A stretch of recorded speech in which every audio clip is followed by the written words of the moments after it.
Hello everyone, and peace of Christ to all of you. Please invite your friends. And as you see, we are coming live on air about 1 hour earlier than the time we scheduled for.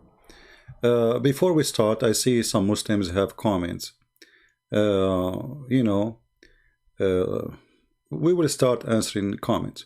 Like now, we have a Muslim saying, do you admit that the translation of the Arabic Bible saying the word Allah? Mr. Momani, do you admit that the Muslim translation for the Quran say Jesus, yet there's no Jesus in the whole Quran? So this is how silly they are. They are silly people. They are desperate to find the name of their God. You see, while we are denying that their God is not our God, they are desperate to say that their God is the same God. Do you know what does that mean? A person who have an honor, he will not wipe the face of his God in our shoes to say, please accept my God to be the same God as yours. They are bankrupt. Now, Momani, I have my Paltalk open. If in case you are brave to call me, feel free. Before we start, there is a guy, he was, all of them, they text when I am not in the chat. The second I appear, they disappear. And this Momani is a great example. Do he dare to call me? Momani? Do you dare to call me? Do you have the courage to call me? My Skype is open. All right? If you are brave, really, if you have something to say, then feel free. A guy, his name is Zot. He said, Christian Prince, he said the Albanian, they served for Hitler. Not only the Albanian, Bosnian, Muslims in general, they served for Hitler and they joined his forces and they were #1 in the front line to capture and kill the Jews. And you can go right now and search. And this is the Grand Mufti of Jerusalem. He met with Hitler and he was a high rank. He'd been given even a rank in the Nazi army. So those ignorant who say things, you're ignorant, speak. Then he said, Christian Prince, he said there's more than 3 billion Christians in the world. And then he say, according to reference says there is 2.3 or etc. billion in 2015.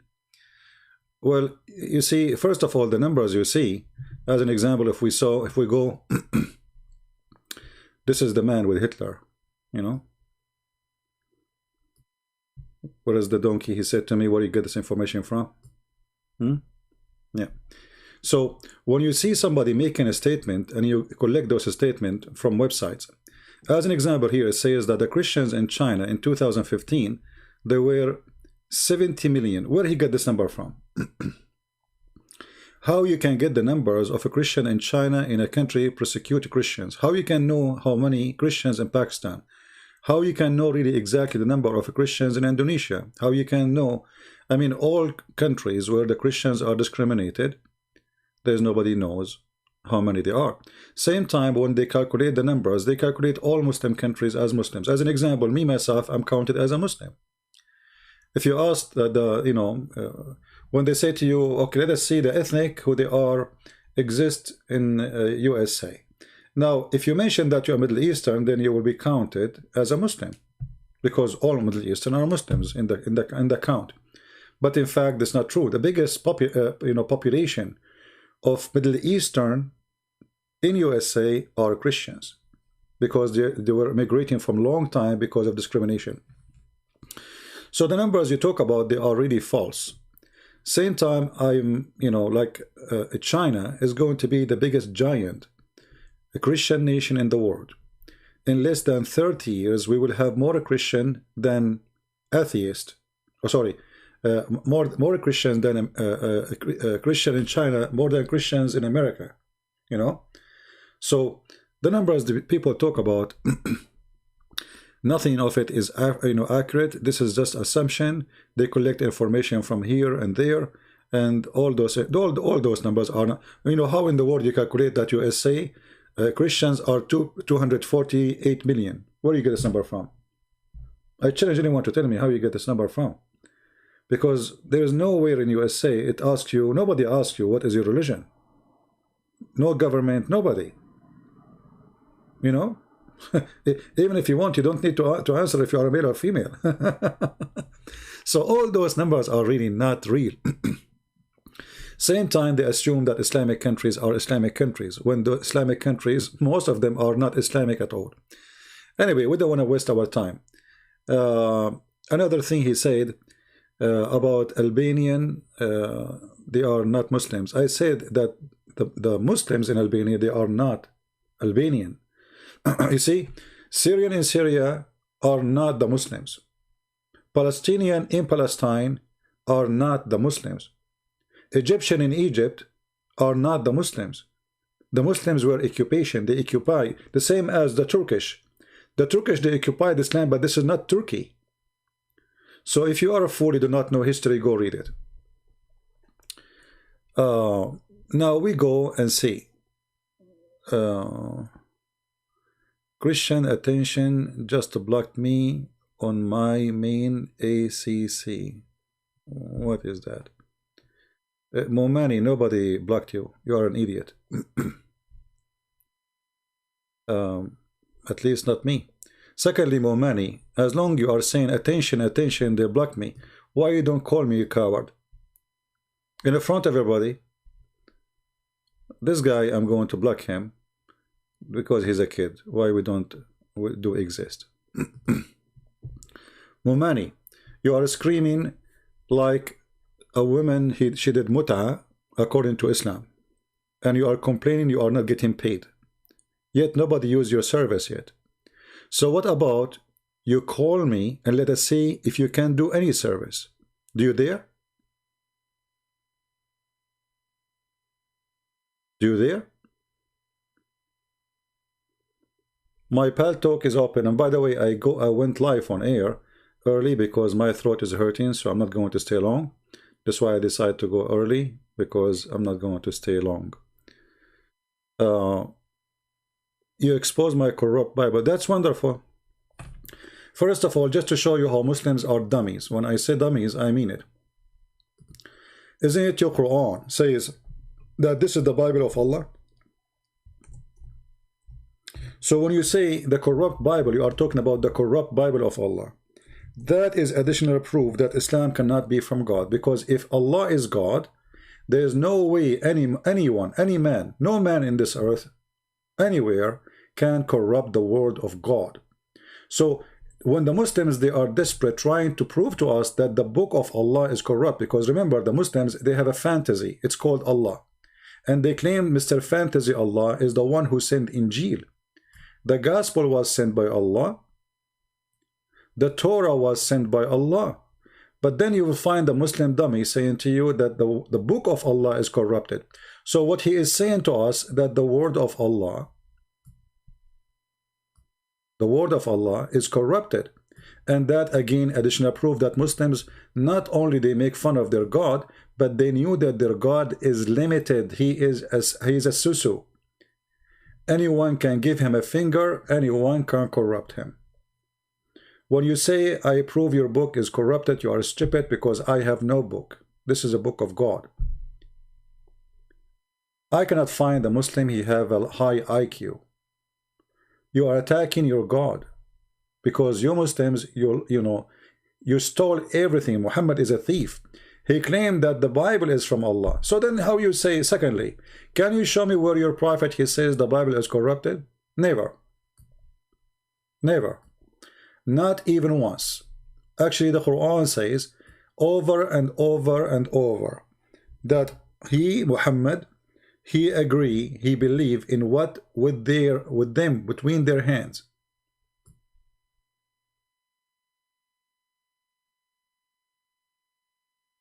Between their hands. And this is repeated when it's come to Moses, when it's come to Isa, when it's come to Muhammad. Allah, I confirm what is with them. So when a stupid Abdul, he come to you and he have no knowledge of his book, what we can say? Laugh? Laugh at them? At their foolishness? If the Bible is corrupt, And then Allah, he says, confirming what is with them. I mean, who is the stupid here?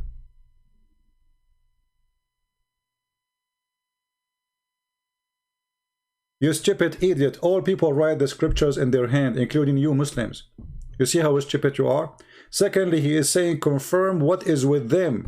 What is with them? Whatever it is. Who the Christians? Who the Jews?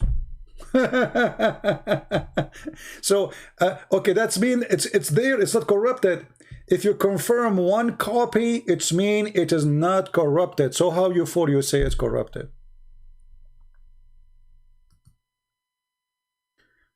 Okay, Michelle Ashraf. No problem.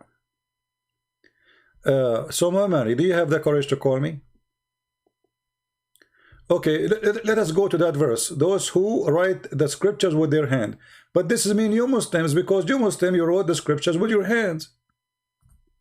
Same time, you idiot. They write with their hand or they write it with their ass. What difference is going to make is your prophet says, I believe in it.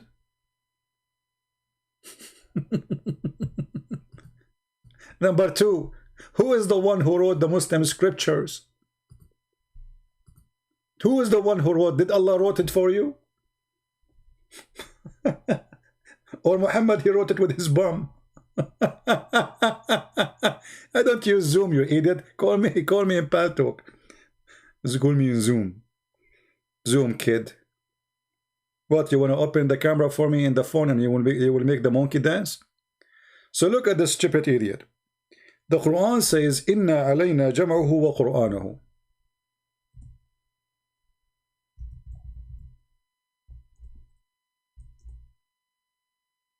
Jam'uhu wa Qur'anahu.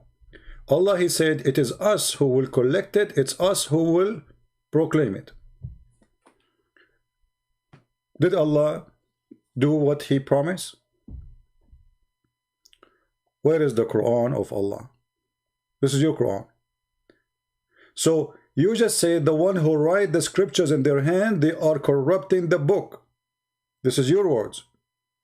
But you Muslims are the one who wrote it by your hands. According to the Quran, God, he gave Moses the tablet which is written by the hand of God. Now where is the Quran which according to Muhammad, he, Allah, will write it? Do you see the verse?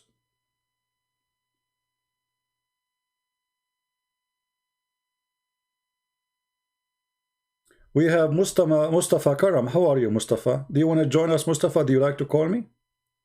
Who is a Muslim? He feel like strong for today. He ate some good food and he like to call us. Mustafa, if you are here to call names and say stupid things, I will block you. If you want to debate us, you are welcome. Who is the one, who is the Muslim would like to call us? You see the topic, it says, Islam make me happy. I don't see any Muslim happy here. I see Muslims who are angry, full of hate, and they say stupid things because of their hate. I will make you Muslims happy for a second. You know, I will try to fight your, your stress. I understand you are very stressed, especially, listening to me. I mean, it's not easy. I don't blame you. I mean, put yourself in the shoes of those Abdul. You go, you fight with Hitler, and then you are defeated. You go, you join ISIS, and then you are defeated. You try to establish the caliphate, and then you are defeated. You make fabricated videos about Quran and science, and you are defeated. And then you come in the prison of Christian Prince. All of you are defeated. And the proof, no one of you dare to call me. Who wanna call me? May Hitler plus you. So if we go in the hadith, just to make you feel better, because you are a Muslim, you are angry all the time, just for comedy. Let me show you how Islam will make you happy. For me, it make me happy, to be honest with you, most of the time when I read the stories of Muhammad. Look what Muhammad, he said in this hadith. The messenger of Allah, Sulaiman, Sayyid Sulaiman means Solomon, the Jewish Solomon. Muhammad, he attached himself to the bum of every Jew. He cannot live without the Jews. He is the puppy of the Jews. So He went out to pray for rain, and he saw an ant lying on its back, raising its legs to the sky, saying, "O Allah, O Allah, we are a creature among your creatures. O Allah, we cannot live without your water. O Allah." Any Muslim there? Get lost, you coward. Zoom boy. You are the one who desperate.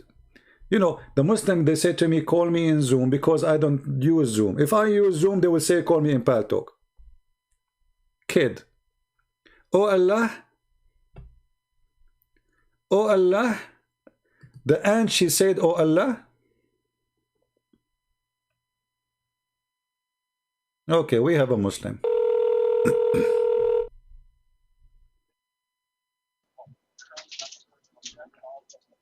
Hello? So, Yes, my friend, go ahead. You are live on air. why you disrespect Quran? I'm not disrespecting the Quran. The Quran disrespect itself.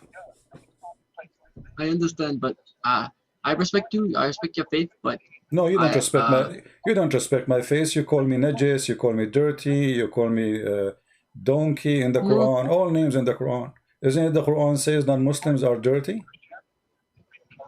Don't you call it? I've never read that. Don't I you? never read that. Oh, what do you mean you never read that? Aren't you a Muslim?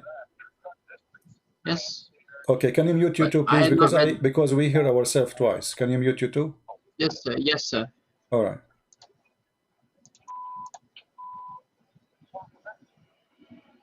Do All you right. there? Okay, no problem. So now, so you are saying you never heard that. Why? You don't read the Quran? No, no. My Iman tells me what to believe, but I don't read Quran much. Said, The Imam, he told you not to read Quran? no, but I do not read Quran. I just listen to Iman.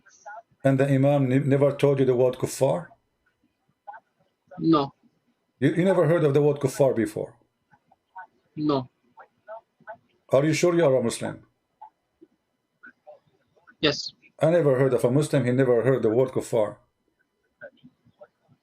I have never heard that. How old Like, are you, my friend? I'd like. I am 17. You are what, 13? 17. 17. Well, you know, I Yes, mean, sir. 17, you did not hear about this word. I mean, you are young, yes, but I mean, there is no way you did not hear it. Okay. So anyway, my friend, what do you wanna say to me? As long you are 17, I'm not going to be tough on you. What do you like to say to us? Right. So, I noticed your live stream. You debate Muslim all the time, and I was just wondering, like, you do on the Bible. You talk about the Bible a lot too, like converting them not just out of Islam but to Christianity. So my question to you is, why do you not accept Muhammad as a prophet if you accept Well, Jesus it's and very simple. I Moses? mean, your prophet was a child molester. What do you think about a man he have sex with a child? No, no, What do you mean now? no. He's not. He's not child molester. Not Didn't true. didn't he have a wife? She was 6 years old. No, she was not 6. What is that? Scholars were saying that she was 19. The scholar, they say that it She, was 19. Who is the scholar? uh, you do the research, brother. Well, I I did think she was search. 19. I did search. This is the wife. The wife herself. She said she was 6. If the wife herself, she said she was 6. Who is the scholar? Scholar, they never been there, and there is no scholar She say that. hallucinating. Huh? She hallucinating. She hallucinating. Oh, okay. Well, let your dad call me, my friend. We don't want to have kids. Do we have any Muslim?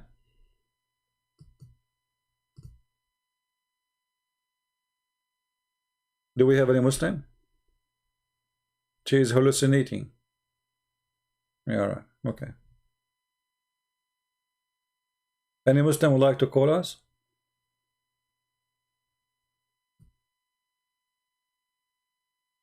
I mean, from all the Muslims, we got nothing but someone who is 17 years old kid to call us.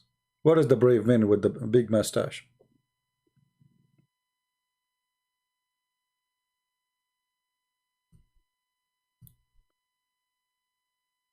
Let us see. We have another Muslim, but maybe he's Shia.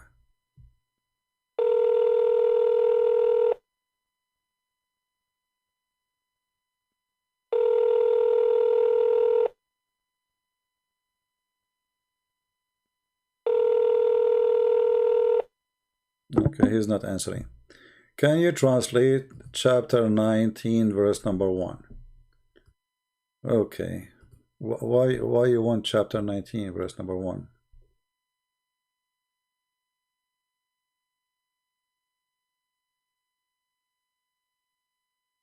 What do you mean translated? There's no translation.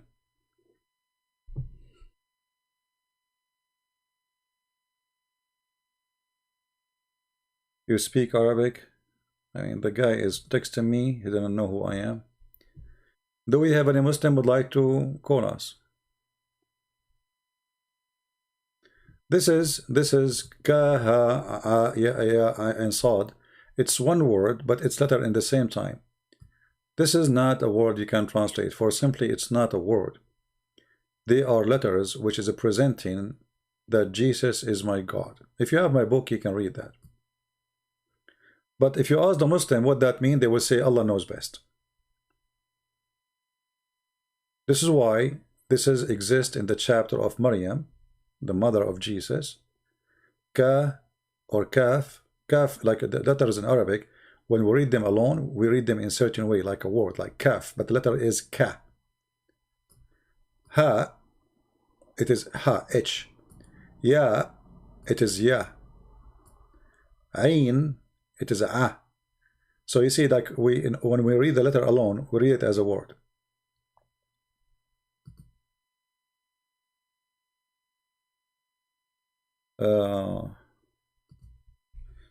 Let us see.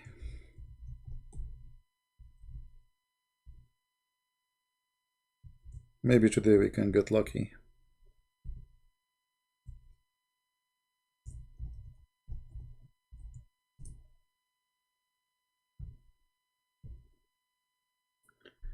If you are a Muslim, text me. If you are not, I will block you. Please, if you are a Muslim, you can text me and I will call you. If you are a Christian, I will block you. Any Muslim? All right.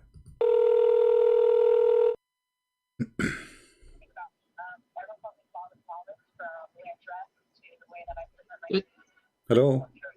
Alhamdulillah. Same kid.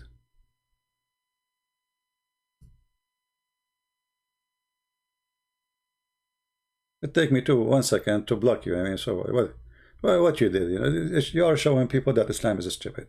And none of you is smart enough to call us and speak like a what is this? Everybody is witnessing how silly this religion is. They cannot answer serious questions about their religion. It's a stupid cult. All what they do, they spam, they make noises. Once he called me, he fart. The other one, he called me saying Allahu Akbar. The other one, he called me saying the F word. I mean, what's wrong with this religion? We cannot find one Muslim he is mature. It's impossible, because you cannot be mature and you join Islam. Islam is not for mature people. A mature person, he will not believe for a second that there is a God. If you believe in him, he will give him endless private part. No way, you cannot be mature. A mature person will not believe that there is a prophet. He came out and he found an ant laying down in her back wearing bikini and her legs is up, and she was praying to Allah, saying to him, "Oh Allah, give me water." You cannot be a mature person. Simply you cannot. It's impossible to be a mature person and you believe in this cult. Prove me wrong.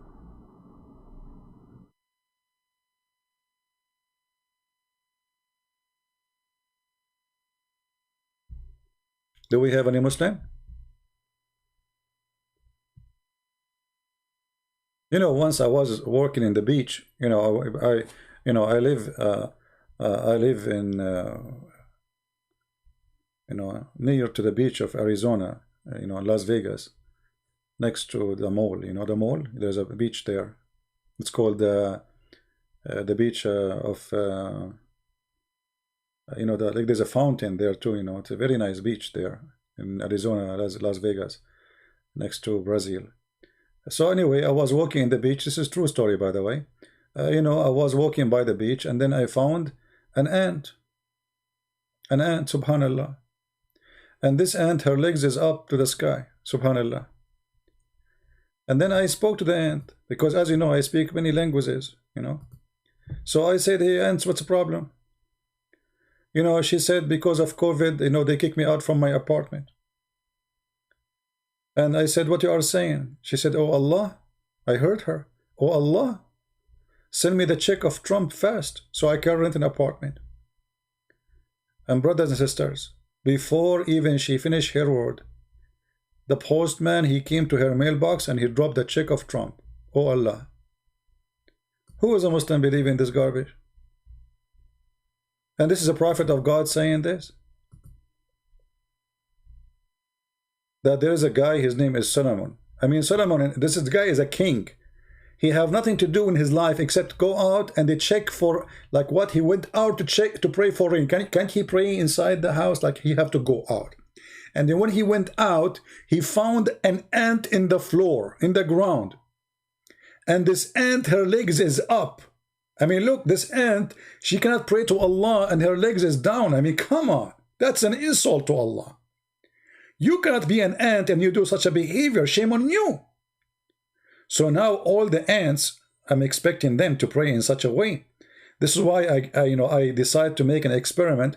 I decide to collect a lot of ants and put them in a box, and I will cut the water from them. I will cut the faucet, you know.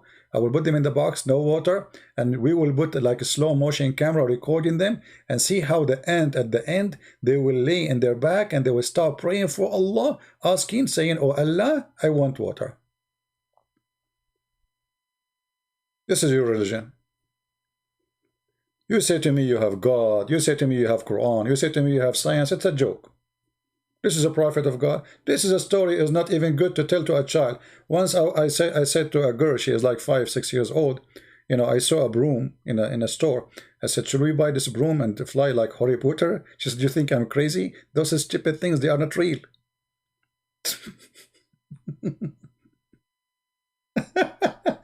Honestly, she said to me, you think I'm crazy? Those are stupid things. Those are not real. Don't believe them. The prophet, he flying on top of a donkey. You know, and as usual, there is no witnesses. There is nobody there. Any Muhammadan? Yeah, those Muslim kids, they keep texting me, the same kids.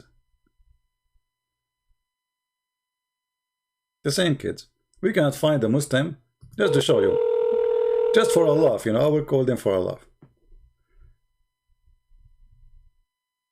No, no, no, no, no, no, no, no, no. See, I know, stupid, you do not know, I can see his details. Stupid idiot. Do we have any real Muslim?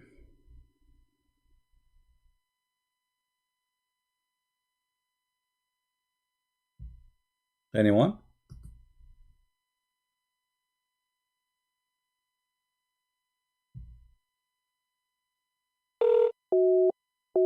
Ah, this guy is busy. I think he received inspiration from Allah. So anyway, you know, those things happen to us. We Middle Eastern, we witness a lot of things, to be honest with you, you know. You know, this is a true story, by the way. Once I was walking in the beach and there was 7 ants. You know, 7, they have to be 7. We cannot make it 6, you know, because all prophets of God, they stuck with number 7. So, I know, anyway, I saw 7 ants, and there is one of them, she was topless. And the second I saw her that she is topless, I know that this is the male, because only male is topless. Come on, think about it, you know, just think about it for a second. I mean, 7 ants in the beach, only one of them is topless. Obviously, the rest are females, and he is the only one male because he's topless. I mean, no, because ants are Muslims. There's no way a female Muslim ant, she was going to go topless. Impossible, brother. We are very conservative. So anyway, I decide to speak to the male ant because the one is not, you know, the topless one. Obviously, it is. There is no way you can see the testicles, you know, because they are very small. You know, and you know what I'm saying.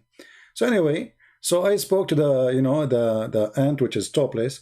I said to him, who is this with you? Like, are they legally your wives? He said to me, who are you? I said, I am the Sharia police.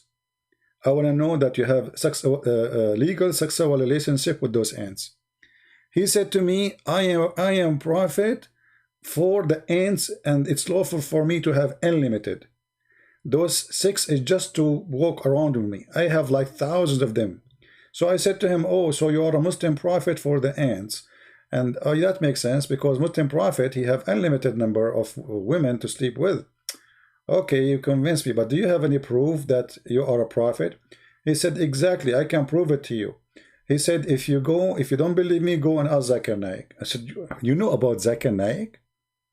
I mean, imagine, guys, ant in the beach, yet she watched Zakir Naik. And she said to me, go and read chapter 27, verse number 82. Really? Chapter 27, verse number 82. The ant said, yes, this verse speak about me. Who is a Muslim have the courage to call me and read the interpretation about that verse, so we can die laughing? Huh?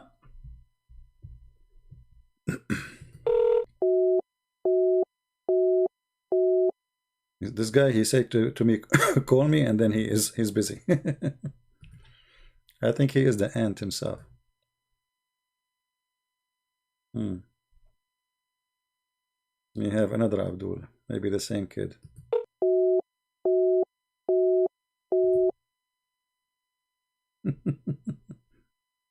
Muslim, they say to me, call me, and their line is busy. Man, what I did to the Muslims.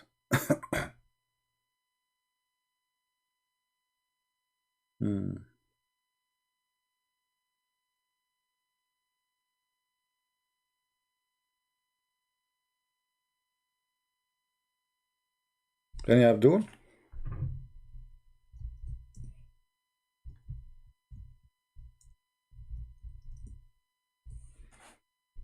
Any Muhammadan? So when I was watching the chat, there was tons of people speaking about me, against me. Liar, he is, etc. Why you don't admit that the word in Arabic Bible translation is Allah? My friend, it's a translation. It's a stupid translation, like your Quran. The word for Jesus there is not exist in the Quran. In the true Quran, there's no Jesus. So the question is the word Allah exist in the true Bible, not a translation? A translator, he can call him Buddha if you want. But this is something we don't accept. But how you yourself accept to call Jesus Jesus when Allah he call him Isa? What you will say to me? Oh, I don't accept the translation. The second you accept Jesus, we refuse Allah. If a translator he put it there, and we know why, because they are under Islamic occupation for 1400 years of ISIS, etc. We know. But you have no reason. Nobody occupy you. Why you are using the word Jesus in the Quran translation?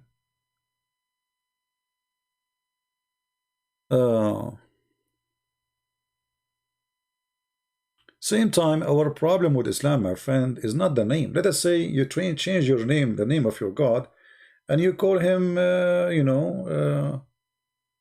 Adil Imam. Peace upon him. Change his name. Who care about the name? Or let us say you call him Peter, or you call him John, or you call him even Jesus. Still, your God is a false God. He does not exist. The name is not the problem. I mean, don't you see the stories? An ant sleeping in her back. This is your prophet. So, who is the one who taught Muhammad this story? Allah. I mean, be honest with me for a second. Do you think really there's a God? He have time to tell such a stupid story? If we ask Zakir Naik, who is the one who taught Muhammad this story? What he will say? Tadadin, tadadin. Tadadin, tadadin. Tadadin, tadadin. Christian Prince, I'm not going to answer you. How you know I'm going? How you know it's me? I know it's you because you are the only one to call me when I have intercourse. What? You are the only one to call me when I have intercourse. You are having intercourse now? Exactly. Intercourse with your wife? Christian Prince, you are a very dirty mind. I want having intercourse with the religion of Islam. You have intercourse with the religion of Islam? How you do that, man? Simply, we do intercourse, which means I'm teaching course at the school. Ah, intercourse. Ah, okay. I thought it's something else, man, because your prophet, he used to imagine himself having intercourse. In fact, he did not, so I thought you are doing the same. Christian Prince, first of all, you are not polite. Secondly, you are very rude. Number 3, I'm going to get you busted. Okay, so Zakir, you know, I'm just asking you. I mean, there's just a simple question. Maybe you can answer us, you know. What do you think about this story? Who is the one who told this story to your prophet about the ant sleeping in her back and praying to Allah? I mean, what happened exactly? Christian Prince, Allah informed the prophet. He told him all the stories. Zakir Naik, I have a question. I want to know why you squeeze yourself when you want to say something. Like, is your mouth is something? I mean, this is squeezing. It sounds like it's there is struggle. You know, you are trying to push it out. Exactly, and this is why I'm going to get you busted. First of all, Allah, he told the story to Prophet Muhammad, and he told only executively. What? Executively. What? He told him only the story executively. So you are saying that Allah, he told the story only to Prophet Muhammad. Exactly. This is why you see Prophet Isa did not know the story. Every prophet did not know the story. Nobody knows the story except Prophet Muhammad, because Allah told him the story exclusively. But I mean, why Allah he saved this story to Prophet Muhammad? Because it's a big story and have a deep meaning, spiritual meaning, that all animals are created to pray for Allah. And Allah, he told Muhammad this story because it's very deep. That's a very deep, man. I mean, we have to admit, you are right. So Allah, he told Muhammad this story. How come we don't have it in the Quran? Christian Prince, not everything Allah, he said in the Quran. Huh? Not everything Allah, he said in the Quran. Are you serious? Exactly. So Allah, he said this, and it's not in the Quran. So how you say the Quran is preserved? Isn't it the Quran is the word of Allah? Exactly. But you just said that the one who said this is Allah. So how come it's not?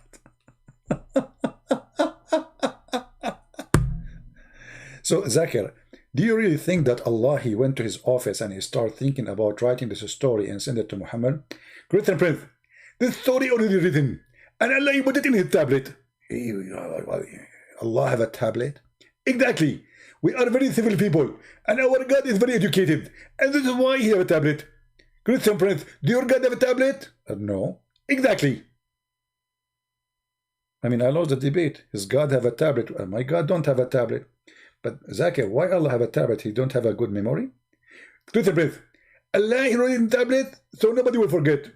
But who care about they forget if he is not going to forget anyway? And if nobody can see it anyway. Isn't it your prophet, he said, Allah put the tablet between the two eyes of the angel so nobody can see it, even the angel himself? Exactly. So what the point of the tablet if he will not forget? Christian Prince, I told you that now I'm busy and I have intercourse. And because I have intercourse, I have to leave. Where are you going? I wanted to know why Allah have a tablet, but yet nobody can read it, and he himself, is he going to forget why he wrote a tablet for himself? Christian Prince, I told you I have intercourse, and I'm busy, and I'm going to leave. Thank you very much. Don't call me again. Hang up. This is God. This is religion. This is the proud Allah. This is a prophet. Ant laying down in her back, praying to Allah, asking for water. What about whiskey? Why she don't ask him for a cockroach so she can suck his juice? This is what ants do. Water. What is this? Do we have any Muhammadan?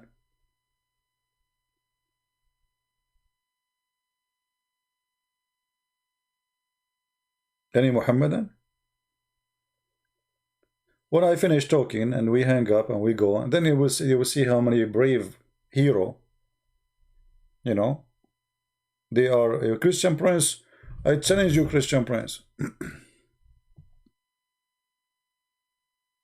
Let us see this guy. He said, call me, but he's always busy.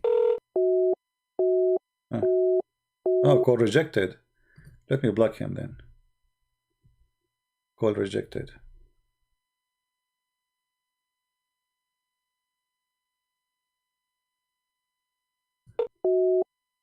Okay. A joker.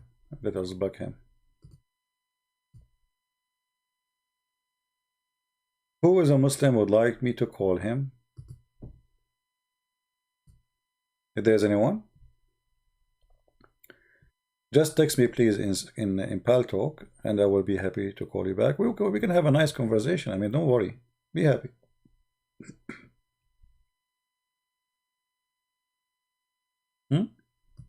Anyone?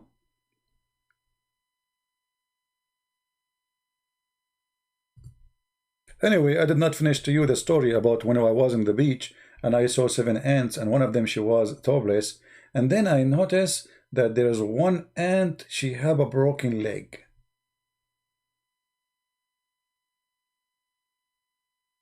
I don't know how I mean, the story have a lot of details. Guys, do you have time? Do you have time to listen to the story? The one with the there's a guy, guys. They open a chat room in Paltalk, the same program I'm using right now for people to call me. And the Muslim, they invite everybody. This guy, he claimed that he was the Pope. He was the Pope of the Catholic, and he is Egyptian. So, brother, this guy, he told them, I was the Pope, and I converted to Islam. And I was praying to Allah secretly.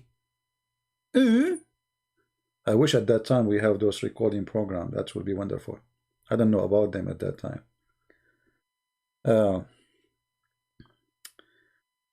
And the Muslims saying Allahu Akbar, Allahu Akbar. The room is boiling, man. Chat room is full of people. And then they said, and then once they opened the door on me, and I was praying to Allah. And that's it. They discovered that I became a Muslim. So they jailed me, and they put me in a private room. And every day they take me out and they order 7 lions to turn their back to me, and they beat me with their tail. And the Muslim in the chat, brother, may Allah bless you, brother, for the pain you suffer for Allah, brother. May Allah, may Allah give you good deeds for this, for your patient, brother. Those filthy Christians, they did that to you, brother. May Allah kill them, brother. And and the admin keeps saying, guys, don't forget at the link there, the donation, please, brother. The donation, brother. And then, brother, they jail me and they put me in the private room and they lock it in many locks, like 7 locks. And then, brother, I open the toilet seat and I went in the sewage and I came out in Egypt. If from Rome to Egypt, all of it, the trip in the sewage, you must be a rat. And none of those Muslims, they say to him, come on, man, this is too much. I mean, come on, your lie is so big.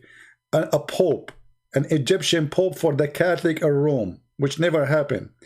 A pope, and he speak Arabic, and he don't speak any other languages, and they beat him. And not only that, he said there was 7 lions, and that's why I remember actually the ant, and an ant, her legs is broken.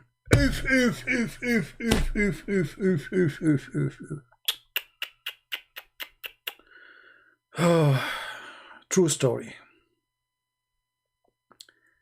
So if you are wondering why they believe in such a story, those people, they tell them any story. As long as you are sponsoring Islam, they support you. Just make up any story.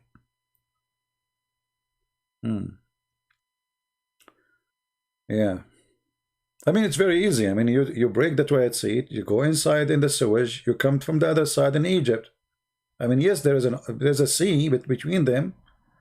Yes, there's thousands of miles, but who care, man? And there's no sewage connected. Who care? Allah will connect it. Allah will ease the trip. It's very easy. It happens all the time. All the time. You know, when I remember this old time. Do you remember the guy who used to be Muslim? What his name? The blonde guy. I forgot his name. He left Islam, you know. At that time, he was a fool and he made things up. So he said, brothers, prove that Islam is, Allah is a true God and Islam is a true religion. That each time, as an example, I go to the store, I go to the cashier to pay, and then I look in my wallet, I forgot my wallet. And then Allah, He put the exact amount of money in my pocket. Yeah, Ishmael. Yeah, Ishmael. I mean, you know, I don't know. Like this guy now, he's smart. You know, he left Islam, he exposed Islam too. But at that time, when I heard this guy, I could not believe how stupid a human being can go. Honestly. As an example, if I need to pay $7.11, I will find in my pocket $7.11 each time. It happened all the time.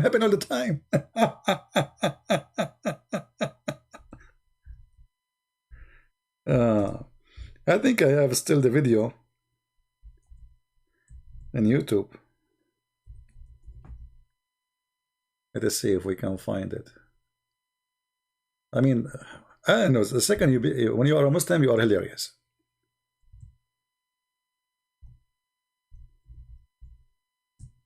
Let me see if I can find it. I will type the word Ismail and $7.11.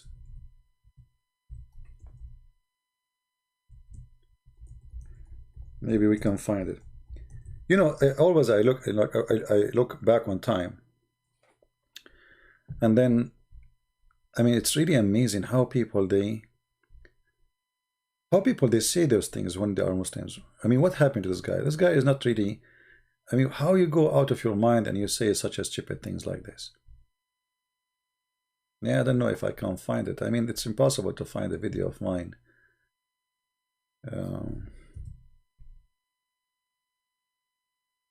Maybe we need to find it, call it Islamic Miracle. I remember the name was like and contained $7.11. $7. Yeah, it happened all the time. All the time it happened. Each time he would go, I found it. Man, history. Someone who's really close to me, for example, while living in Africa, her cousin was dying. She prayed earnestly for her cousin to get better, but her condition wasn't getting better. So her family went into the city to visit the sick one in the hospital. This person, of course, didn't have enough room to leave to go with him in the vehicle. It was full of people, so she stayed home. She locked the doors and windows at night, and because she was by herself, she went to her bedroom. She prayed to God. And she asked God to heal her cousin who was sick. And then all of a sudden a man appeared in her room, standing in a white flowing gown with beautiful colors, beautiful white colors, with a smile on his face, with a long black beard, just smiling at her. And she was horrified at first, but then she realized that this was an angel from God. And of course she was in Africa where there was no white people at that time, so at that time, his cousin, at that time, you know, when you hear at that time, you think she's talking about like 10, 20 centuries ago.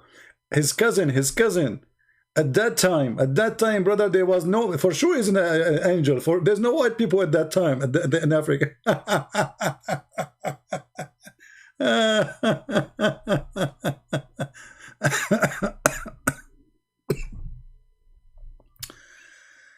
Oh boy. Yeah, I found the video. And then he says, I don't want to play my voice making comment about these stupid things. Because they get... Let us see. And they live... I'm trying just to find where he says the $7. And this... Come on. He cannot sleep. I'm just forwarding the video. Maybe. And then, so I just pray a little prayer to God. Checkout line, that pocket money, change, bank card with me. About what this guy is trying to say to us about more miracles. Let us see. and I don't have enough. I forget, for example, to take my bank card with me, and I've only got some like small money, pocket money, change, and a few bills in my pocket. I go to the supermarket, and then I realize when I'm in the checkout line that I forgot my bank card or my credit card, whatever it may be. And then, so I just pray a little prayer to God, please let me have enough money for all of these groceries, Lord, Allah. And then all of a sudden, it happens to me that I have the exact amount of change in my pocket. The exact amount of change. You go to the Walmart and you don't have, you forgot your wallet, you forgot your credit card, and then you don't have money. So you pray to Allah. And then Allah, He will put in your pocket the exact amount of the money. I mean, who need to go to work? Who need to go to work? I mean, Muslims should not be dying from hunger in Somalia. Just say Allah, and the exact amount of money you need, Allah will send to you. Card, or my credit card, whatever it may be. And then, so I just pray a little prayer to God, please let me have enough money for all of these groceries, Lord, Allah.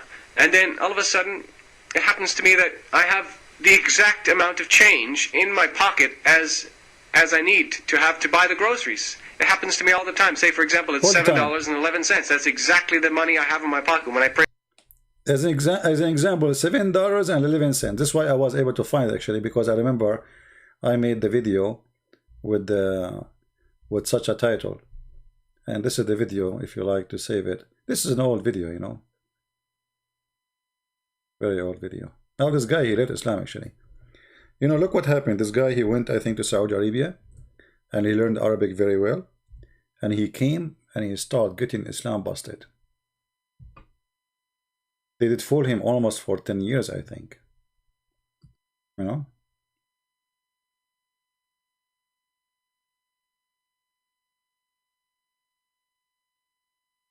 Yeah. We are not getting anyone is, you know, we are getting just Muslim kids texting me.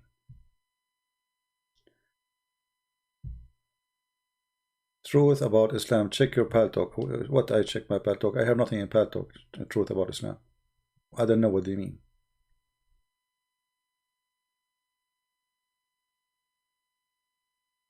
Do we have any brave Muslim would like to call us? He was a Muslim for 16 years, right? Yeah. 16 years, and then when he learned Arabic, he started noticing that everything he learned about this cult is a garbage. But imagine, I mean, how this guy, he was saying those things when he was a Muslim. I don't care what he is now. I mean, obviously you have a problem. But when it is the second you convert to Islam, there is something wrong. All the time you go to the grocery store, you don't take your credit card, you say Allah, oh Allah, and the Allah, he put exact amount of money in his pocket, $7.11.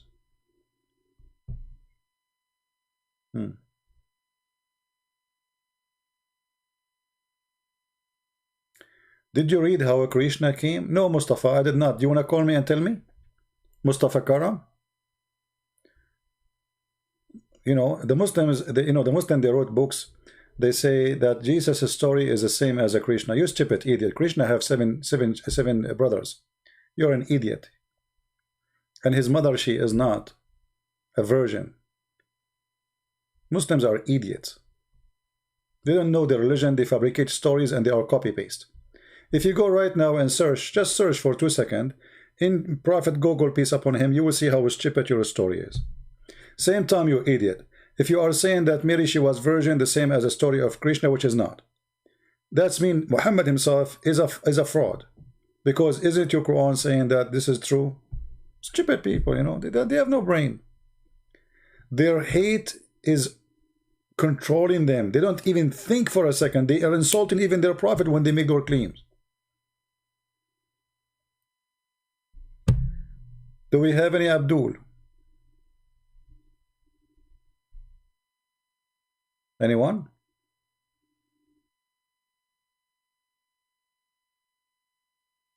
Do we have any Muslim?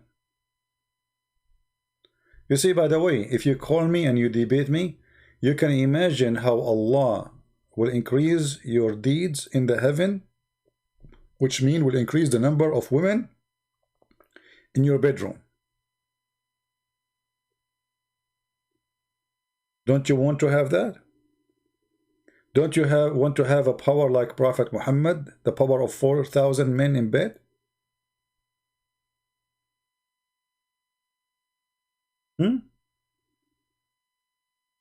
By the way, Muslims, why Allah did not teach Muhammad the language of the ants?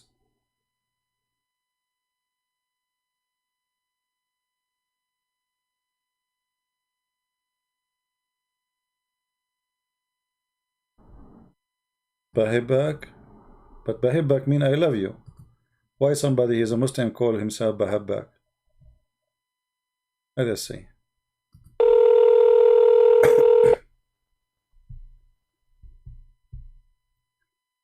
Hello? أهلا وسهلا. How are you, my friend? You speak English? Unfortunately, no. Sorry. Can you speak Arabic? Well, we need a translator. Can you invite somebody? Can you invite somebody to translate what you want to say? Because sadly, our audience, we have 1,000 people listening almost, and maybe 1 or 2 only speak Arabic. So, you know, I will be happy to speak to you in Arabic, but we need somebody to translate. And if I translate, people will say he has not been honest in the translation. But I think you can do fine. Try. Go ahead. Try in English. Let us see. Maybe this time all my friends are sleeping now. All right. Well, but I mean, I think maybe your English is fine. You know, try. Let us see how good your English. You sound No, like, I'm very bad. you sound like I'm very bad. You sound like a nice guy. So I don't want to lose the conversation with you. You know. I hope that. Thank you. But when I speak by English language in religion, I need special words. Well, you know, And if you cannot find the word, I will help you. You know, we will help you. Why Muhammad is a prophet? What's your name first, if you don't mind? Baha. Baha. Ah, okay, I got your name wrong. So, all right. So, you mean Baha, right? Yeah. Okay, Yeah. Baha. All right. Baha'uddin? No, just Baha. Baha. Okay. So, Mr. Baha, why Muhammad is a prophet? I can't speak English. Sorry. Okay. I can't. Tell me in Arabic why Muhammad is a prophet. I will translate to the people if you allow me. Do you speak Arabic? Yeah, a little. طيب أول شيء عرفني من نفسك أنت فين وهتكلم مين أنت يعني في أي موضوع؟ اسمي كريستيان برنس وأنا معاك الحين بالبالتوك واليوتيوب والتوبيك الإسلام. تفضل. أنت في غرفة مسيحية بلتوكية؟ لا نحن الآن في اليوتيوب مباشر على الهواء. He's asking me, guys, what's your name, you know, what do you do, where are we now, etc. So I'm informing him that we are speaking to him in Paltalk, but we are live in YouTube. So لماذا محمد هو رسول? Why Muhammad? Why you think Muhammad is a prophet? Go ahead. والله في البداية أنا أقول إنه الله عز وجل سبحانه وتعالى يصطفي من عباده من يختارهم هم. Okay. يصطفي الأخيار والذي هم يعلموه الحق. فاصطفائه لا يسأل عما يفعل وهم يسألون. فالاصطفاء الرباني هذا أمر يعني ما نقدر نحدد ليش محمد تحديدا أو ليش إبراهيم أو ليش سعد أو ليش أحمد. هذا اصطفاء رباني. Okay. لكن ليش أنا إن كان هذا هدف سؤالك. خلني ترجم لهم وأرجع لك. So guys, I ask him why Muhammad is a prophet. He says Allah he choose as he wish, and we cannot ask Allah why he chose Muhammad. He chose whatever he want, and Muhammad was chosen. Okay, سيد بهاء تفضل. لماذا محمد هو يعني نبي الله اختاره على أي أساس؟ الاختيار يعني القرآن. نعم. القرآن يقول على سبيل المثال أن وامرأة وهبت نفسها للرسول. So I'm saying to him, guys, okay, Allah he chose him, but the Quran said that a woman she give herself to the Prophet. امرأة وهبت نفسها للرسول. ما خص هذا بكونه رسول؟ يعني لماذا يرسل الله آيات قرآنية تقول امرأة وهبت نفسها؟ ما علاقة النساء في السرير مع محمد بالله ودين الله؟ تفضل. What is the relationship between the verses saying any woman she can give herself to the Prophet so he can sleep with her, between that and Allah? What is the business of Allah for this? Go ahead, Muhammad. Or Baha, sorry. Okay.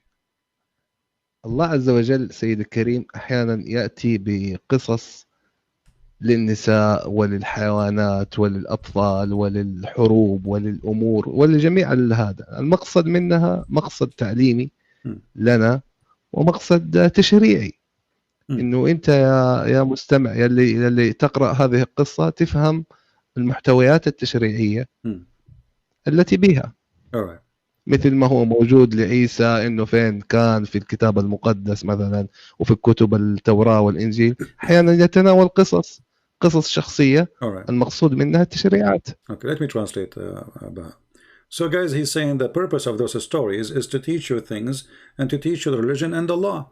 But I'm going to say back to him now, and I will say it to him in Arabic, but I will say it first in English, as long as we are speaking English now. The question was, what the connection, what is the reason?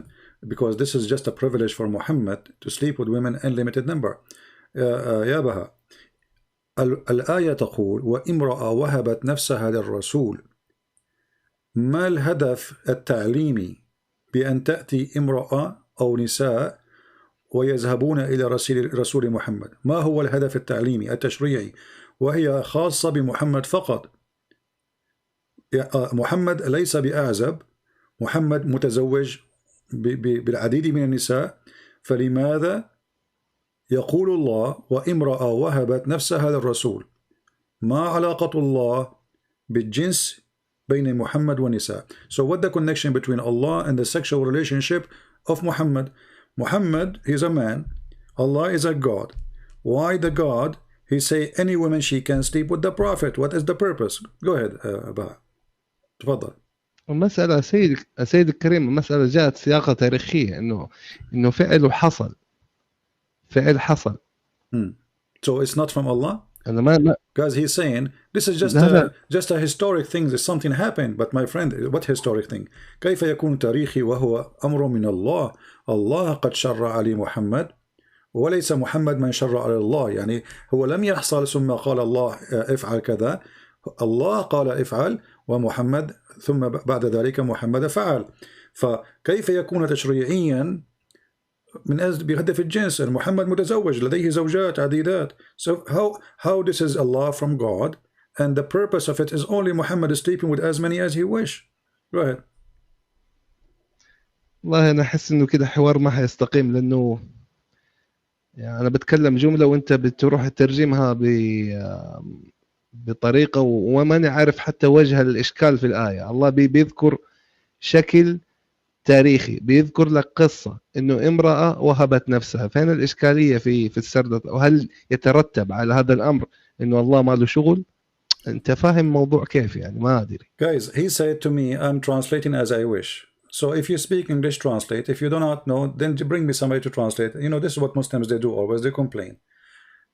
Secondly, he says, okay, well, Allah, he is the one who make it for him, and about a woman, she offer herself. What the problem? This is history. My friend, it's not history. Any woman, she can offer herself the Prophet. This was a privilege to Muhammad. هذه كانت هدية من الله لمحمد خاصة بمحمد وليس بالمسلمين. أي امرأة تهب نفسها بدون مهر، بدون ولي، بدون أي شروط للرسول لكي ينكحها الرسول، وتقول لي يعني ما خاصة هذا بهذا؟ كيف يكون رسولا متفرغا للعبادة ونشر الدين ثم نأتي بآية وتأتي عائشة وتقول إني أرى ربك يسارع إلى هواك يا محمد. عائشة اكتشفت أن محمد يفبرك الآيات ويدعي بأن هذه آية من الله، ولهذا قالت عائشة إني أرى ربك يسارع إلى هواك يا محمد. I will translate what I said to the people. I said to him, what does this have to do with the history?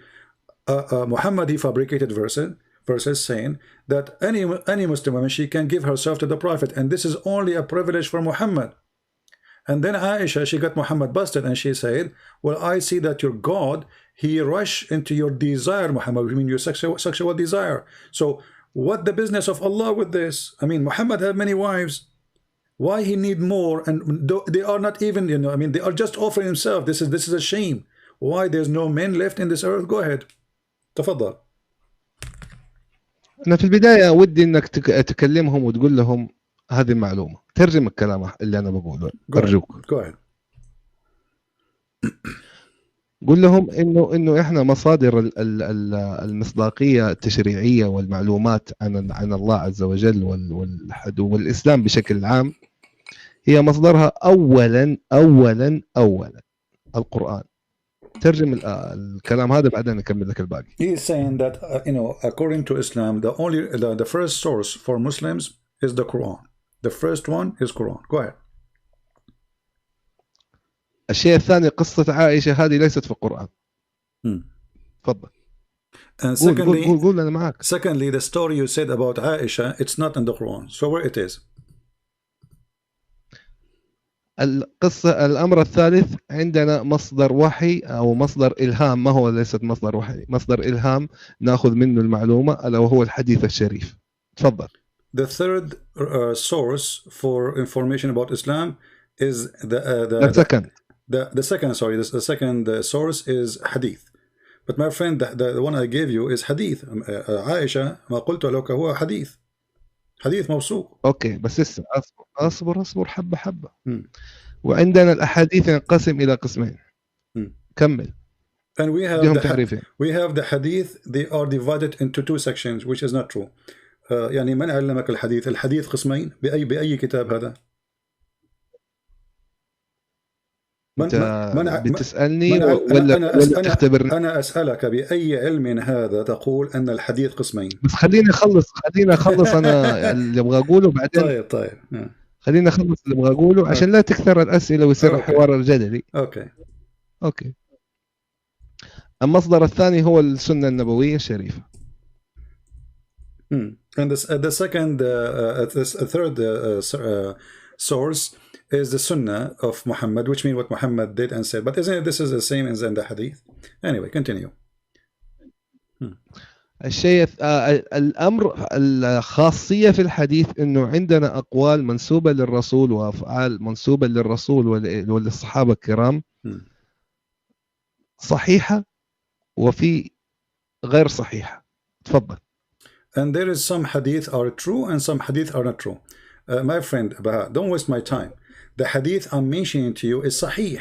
So you do not need to give me all this presentation. الصحيح الحديث الذي قلت لك لا هو صحيح. ايش عرفك انه صحيح؟ ايش عرفك انه صحيح؟ صحيح البخاري أليس بصحيح؟ ليس كله صحيح. صحيح مسلم أليس بصحيح؟ ليس كله صحيح. طيب أثبت. تفضل. Guys, I said to him, this is Sahih Bukhari. He said, not all Sahih Bukhari is Sahih. This is funny. Sahih Bukhari, not all of it Sahih. Now, do you see anywhere it says, هل رأيت يعني بأمانة يعني أنت رجل ونحترم فيك الرجولة يا سيد بهاء، هل بأمانة هل رأيت في أي مكان قال فيه المسلمين بأن هذا الحديث ضعيف؟ بأمانة. Did you see anywhere the Muslim they say that this story from Aisha is weak or not authentic? Be honest. Go ahead. لا wait انتظر. مو مشكلة إنه أنا لما أحاور إنسان ما يعرف علم الرجال وما يعرف هذا تظهر هذه المبهمات، لكن أنا أتفهم هذه المبهمات منك إذا كنت جاهل فيها أوعيك فيها، بس لا تأخذها بمبدأ جدلي. أوضح لك أول شيء إنه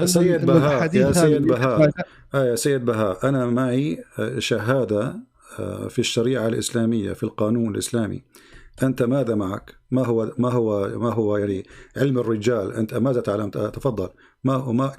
I said to him, I have a degree in the Islamic law. So what is your degree? Because he said to me, the problem we are talking to people who they are ignorant, do not know much about Islam. So, and the science of Islam. So I said to him, I have a degree in Islam. What do you have? So ما هو تعليمك يا سيد بقى؟ الحين ما أدري إحنا بنتكلم في مسألة تعليم ولا في مسألة دين حاليا. You are the one who said to me. You are the one who said to me. You are the one who said to me that I do not know, and you are going to teach me. And now I have a degree, you don't. So now I'm asking you, honestly, do you have any proof? Do you have any proof that this hadith in front of us is not true? هل لديك أي إثبات؟ يعني بدون مماطلة ومجادلة وكلام يعني لا يضر ولا ينفع. هل لديك أي إثبات؟ سيدي أنت لا ترجم الكلام اللي تبغاه. دقيقة عشان نكون إنسان، أسأل الله أنك تكون على حق، أتمنى أنك تكون على حق. لا ترجم الكلام اللي تبغاه، والكلام اللي ما تبغاه ما تبغى لا ترجم. I translate قول الكلام اللي أنا أقول. And people are my witness. You can download the video and you can give it to your friends. I translate everything. He said to me, guys, please don't translate the one the word you like and the word you don't like. You don't translate. I translate everything you said. I'm asking you. أرجوك. I'm asking you. ترجم لهم الكلام اللي أقول لكم. I just did. Don't complain, my friend. Don't make me hang up on you. And then I say, okay, when you get somebody to translate, call me, because you are complaining. And what I can do. So, do you have a proof before you go? هل لديك إثبات بأن هذا الحديث الذي أنت ادعيت قبل هذا أنت لا تخليني لا تقطعني. قد ادعيت باطلا وبهتانا. قد ادعيت باطلا وبهتانا بأن هذا الحديث مفبرك. هل لديك إثبات؟ I'm saying to him. أنا أعتذر من الحوار. He apologized from talking. He want to leave because I asked him, do you have a proof that this hadith is not true? So now he is going to escape. Is that fair يا لا ما. هل هذا عدل يا سيد بهاء؟ أنت رجل والرجال قليل. أنا أسألك وأنت رجل. لا. لماذا تهرب؟ أنا أسألك. هارب. أنا أسألك هل أنت ادعيت بأن هذا الحديث غير صحيح؟ هل لديك إثبات؟ أنا هارب يا سيدي الكريم. أنا هل هارب. لديك إثبات؟ لماذا الهروب؟ طيب أثبت لنا وأهرب. أثبت ثم أهرب. أنا أثبت لما تديني الوقت وتديني، ما تجيني تسألني سؤال وفي نص السؤال تسألني بسؤال ثاني. كل الوقت أنت ما قاطعني وقلت أن هذا الحديث ليس صحيح. والله العظيم أسألك بالله تترجم الجملة هذه قبل النهاية.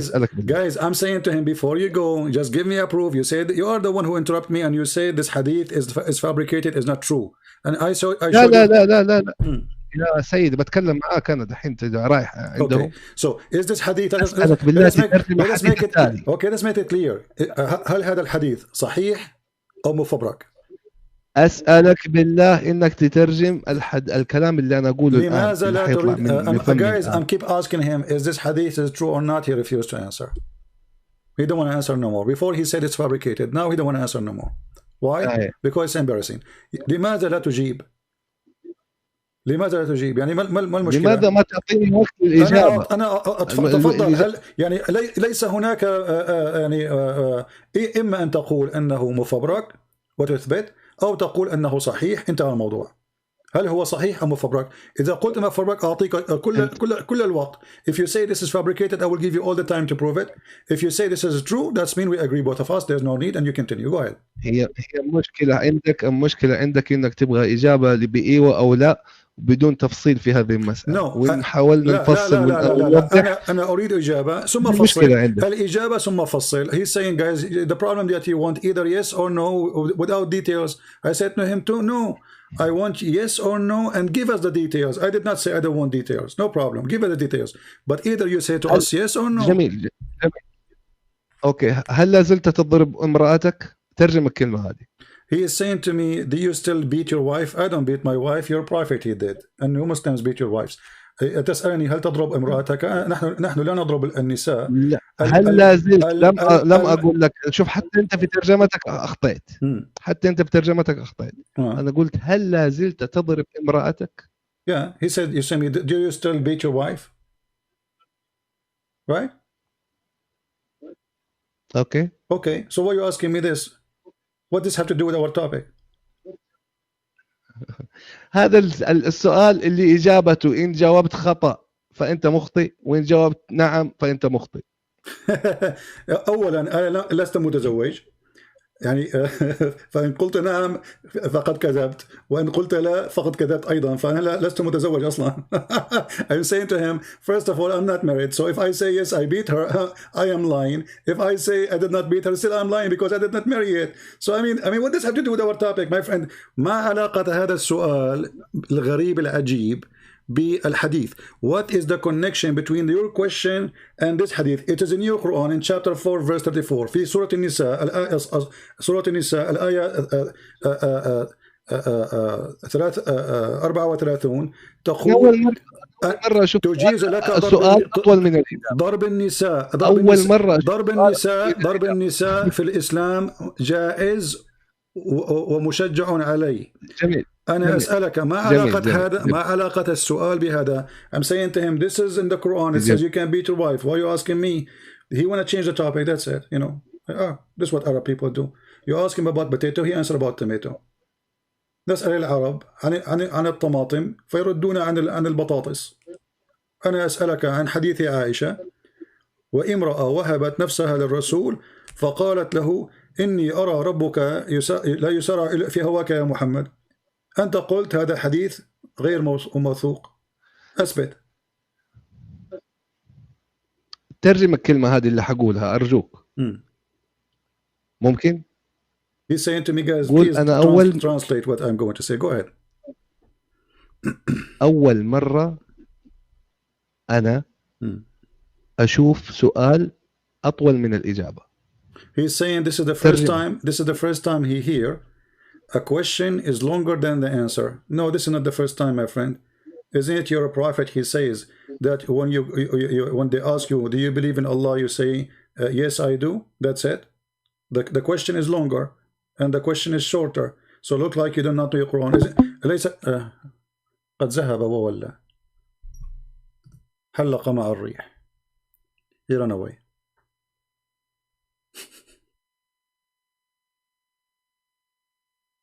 باي باي.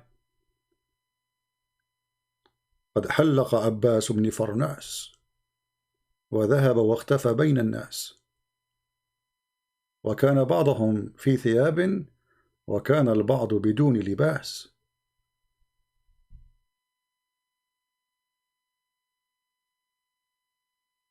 He ran away.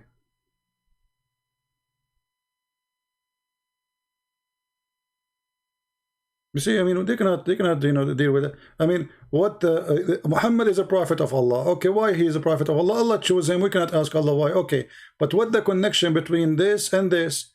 A prophet making verses saying any woman she can give herself to the prophet. What does have to do with God? Isn't it obvious? Isn't it obvious that Muhammad is fabricating verses so he can sleep with as many women as he wish? This is not God.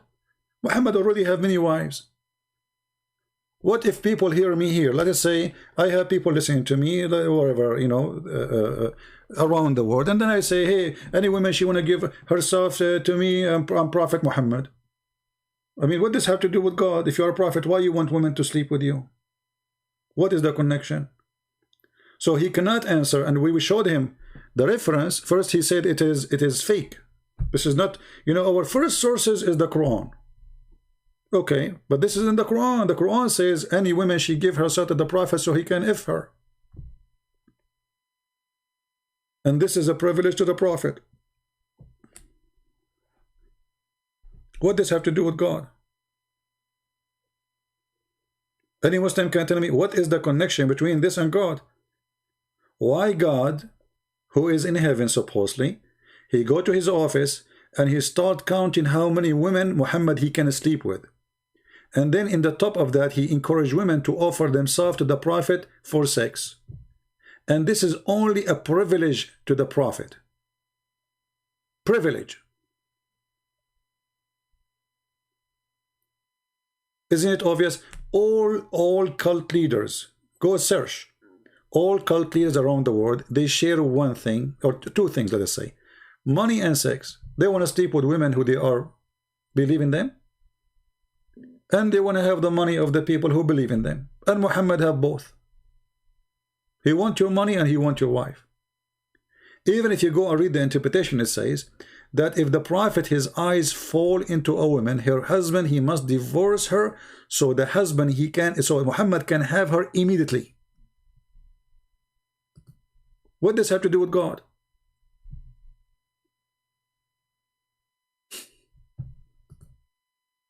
You know what I mean?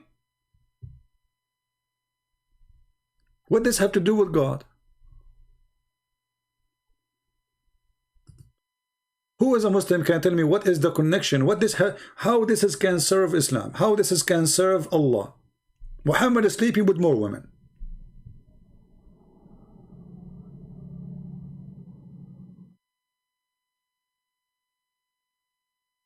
Any Muhammadan? As you see, they speak Arabic, they don't speak Arabic, it doesn't matter. All of them, they run away.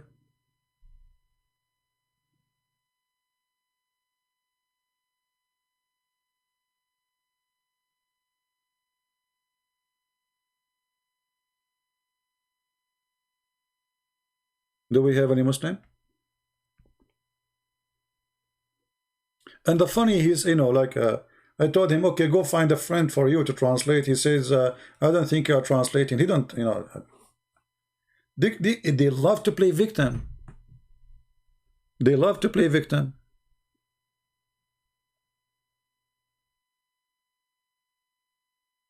I'm telling you, they love it.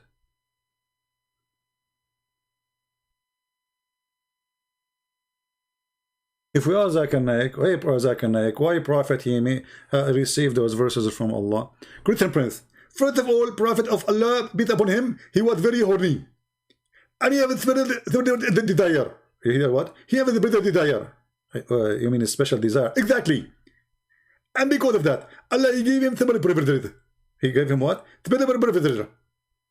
Special privilege, you mean? Exactly. Okay, so Allah he gave him special privilege because he is so horny. Why Allah he made him so much horny? Forget the breath. First of all, you never been a prophet. If you become a prophet, you will become so horny. If I became a prophet, I will become so horny. How is that? First of all, those things you cannot expire and you cannot speak about it unless you become a prophet. And someone like you will never become a prophet. Logic. I mean, if you are a prophet, you have to be horny. It's come on. It's like it's an automatic thing, you know. Like you became prophet right away. Allah, he like he put some extra, you know, you know, in your, you know, and then like, what is this? This is a prophet of God. What is the connection? And the funny, there was a video made by the Dean Show. He said they were asking him. So the guy, they get a sheikh. So what is the proof that Muhammad is a prophet? He said, okay, let us ask those questions. What is the benefit for Prophet Muhammad from all of this? He got humiliated. They kick him out. He got no benefit. I mean, oh, look at the benefit. The fifth of the booty. The best of the booty. Any woman can offer herself to him. Women is sleeping with him. Money like rain. Women, people are fighting over even to give him gifts. The wives of Muhammad, they are fighting over the gifts. We can show the reference. And then the Muslim, they say to us, Muhammad, when he died, he borrowed money before he died from a Jew, from his neighbor. What Jew? What neighbor? Muhammad, he killed all the Jews. What neighbor?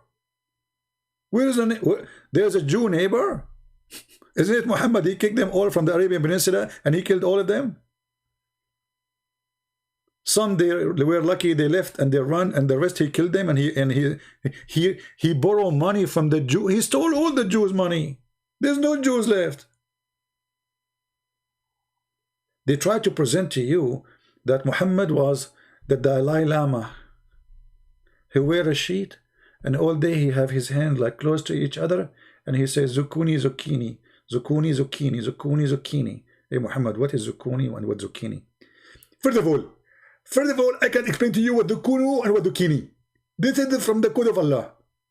I mean, this guy, even he cannot even explain his book. Have you ever heard of a prophet of God? People ask him what this verse means, he do not know. Have you? A prophet of God, the second you ask him a question, he go in the coma.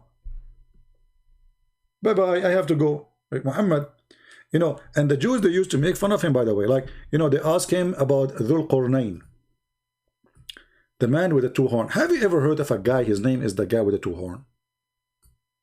Why, he's a cow? I mean, give him a name at least. What's his name? Muhammad did not know what his name. So the Jews, they ask him about a prophet, his name, the man with the two horn. And the Jews, they are making fun of him. Muhammad, he was not sure what to say. So he said, okay, I will answer you. And then the inspiration of Allah came. Muhammad, he went, he started asking people, and then he got some information, and then he come to them with those verses in chapter 18. And he said to the Jews, okay, and they ask you about Dhul Qarnayn, the guy with the two horn. Say, I shall recite to you something of his story. Okay. Verily, we established for him in earth, and we gave him the means of everything. This is his story now. And then, so he followed the way. What? Where is we? Where he live? Who is he? This is the story, how to start. He followed away. It's like, you know, guys, somebody asked me about Trump 3,000 years from now. And then I say to you, he have this, Mr. Trump, he used to have a Trump in his head. And then he followed away. And he found himself in Washington, D.C. At least in my story, there's Washington, D.C. Here. We never know where he go. Where does this guy go? So he followed away until he reached the sitting place of the sun. He found where the sun set. You can't be serious. I mean, you know what? I'm traveling for the last 20 years trying to find where it said. I could not find it. And look how easy it was for Dhul Qarnayn. He kept going, driving, and then at that time they don't have driving. Come on, don't lie. Hey, Christian Prince, come on, don't fabricate things. Hello, you know, Christian the Great, he don't drive. He used to take a dragon, you know, a horse. So dragon, and then brother, he arrived where the place, where the sun, there's a place. Yeah, there's a place. That place is very, now it's known. Before it was not known. Because Dhul Qarnayn discovered it. So he arrived where the sun set. And he found it sitting in a spring of muddy water. That's deep.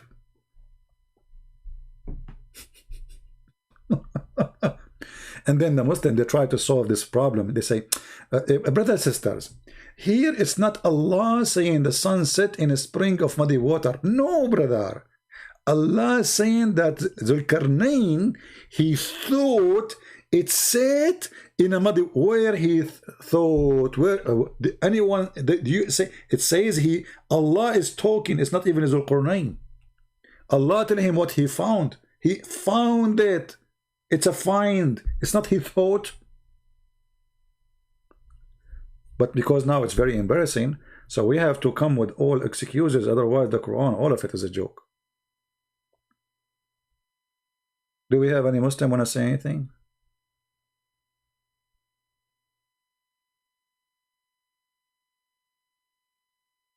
Somebody saying, Mustafa Karam, he's saying, CP, can you prove your religion to be true? My friend Mustafa, you Muslims, you prove to me that my belief is true. Do you know why? Because you're desperate trying to make me believe that my God is your God. If my religion is not true, so why you are desperate trying to say to me all the time, the same God, we worship the same God. So you see, we Christian, we say no, we don't worship the same God, which means you already in your heart, you believe that we have the true belief. Otherwise, you will not kiss my shoes asking me to believe and accept that the same God is our God. Correct, guys? It is the Muslims who chase us saying that we should believe that we have the same God.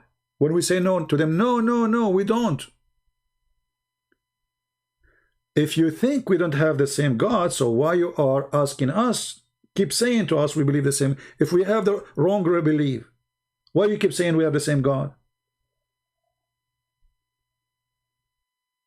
You see how silly those people are?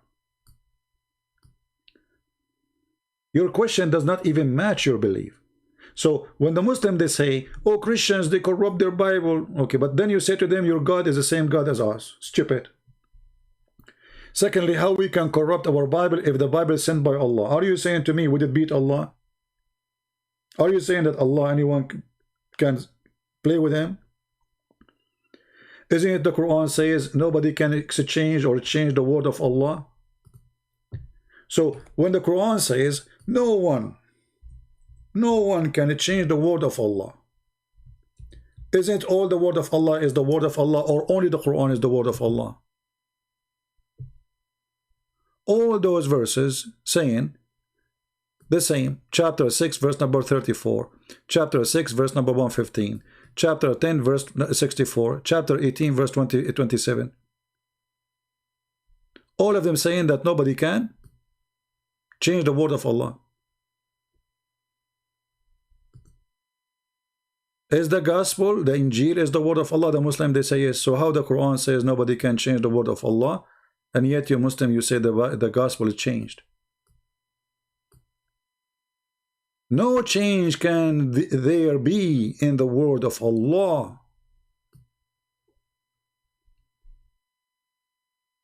Is that a false prophecy? Did Muhammad make a poo-poo here? Did Muhammad spoke foolishness when he say this?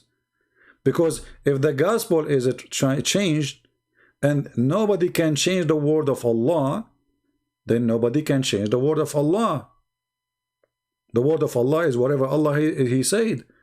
If the Torah is the word of Allah, and the Injil is the word of Allah, and the Quran is the word of Allah, that means nobody can change the word of Allah.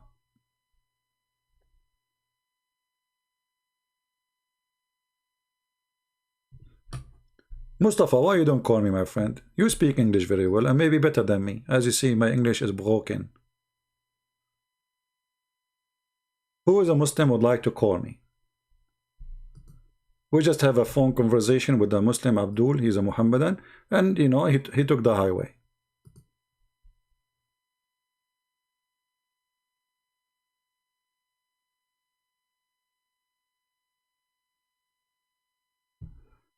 Yeah, and then the Muslim, they found Muhammad in the Bible. Moonlight, please don't spam the text, my friend. Even YouTube is blocking you. Guys, don't spam the text. Don't. Why you do that? Come on, don't spam. Just post it, and there's no need for 1,000 laughing things. Okay, there's hold and then standard narrative holds, whatever, you know, easy.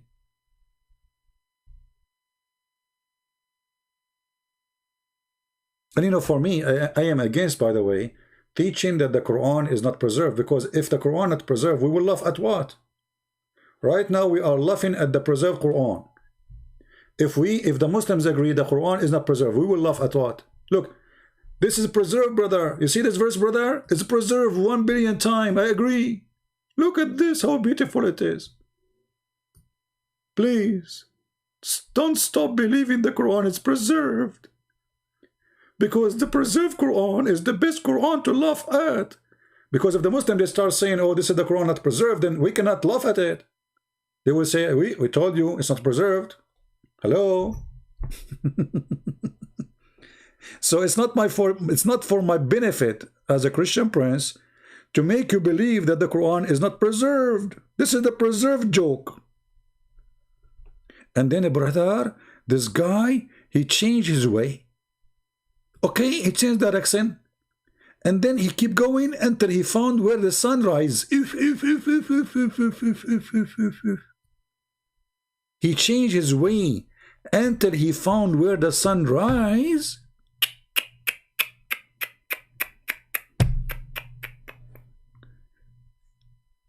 I never thought that this can happen to any man. Finally, there's a man. He was able to find where the sun rises, and he found it. He found what? The sun rising on a people whom Allah provide them no shelter. The Muslim, they say this is the ozone.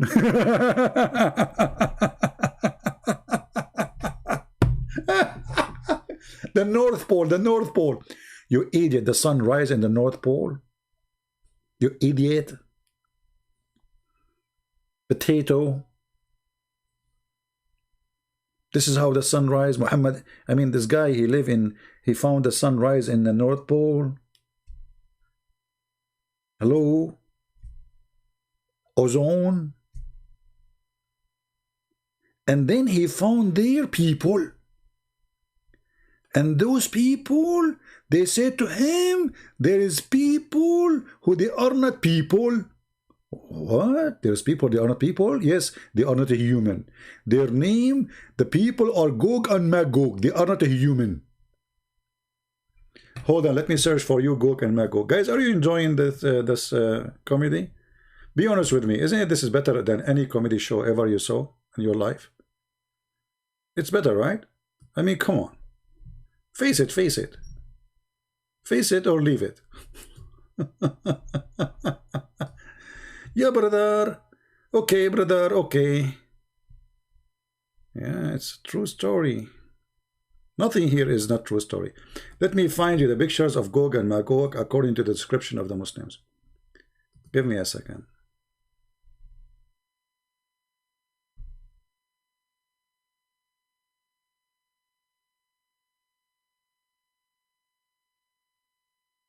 People of Gog and Magog, they are not a human. They have big ears, they sleep inside their ears like a tent.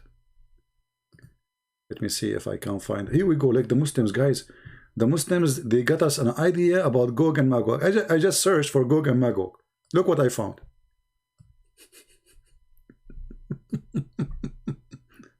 Let me put it for you on the screen. Hold on. I mean, the Muslims, they have a very nice imagination. Brothers and sisters, let me introduce to you the people of Gog and Magog. Ta-da-da, ta-da-da, ta-da-da. Ta-da-da, ta-da-da, ta-da-da. Gog and Magog, Gog and Magog. And the Prophet, he spoke about Gog and Magog, and he said that each one of them before he die, he will have 6 until he have 1,000 baby. So those guys, the one you don't like, hello, they are very good in boom boom.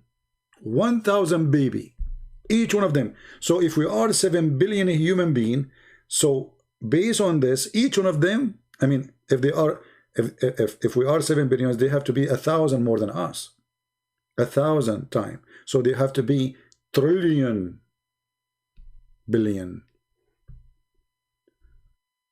Oh. Look at this one. This one is even nicer. Gog and Magog.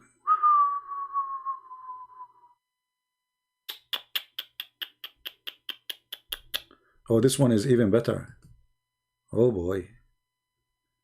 Man. And look, all the Muslim, you know, they put for you arrow, like here, look here. Come on, there is a rock, and there's the guy there. Obviously, we will look there. Do you need to put that arrow? Yeah, because they are slow. Look here, brother. Look here. Look at this one. I mean, all of this is Gog and Magog. Okay.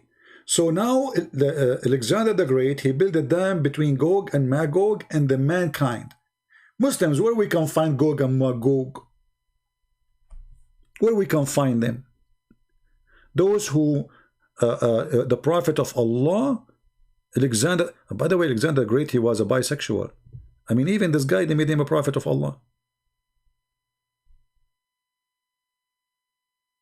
And look here, the Muslim, they draw for you the dam. Look at that. Look how the dam look like, man. Unbelievable. Look at this. This is what Zulqarnain he did.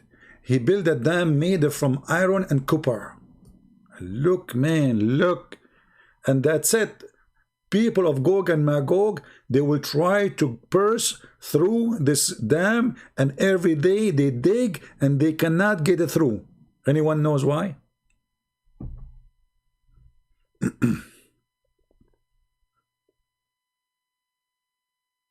Honestly, don't you feel like you are like 7 years old kid now and you are listening to cartoon story? I mean, this is a book of God. And look, this guy, even he, look at the imagination of people. I mean, the Muslims, they have a lot of imagination. We have a Muslim trying to contact me. Let us see.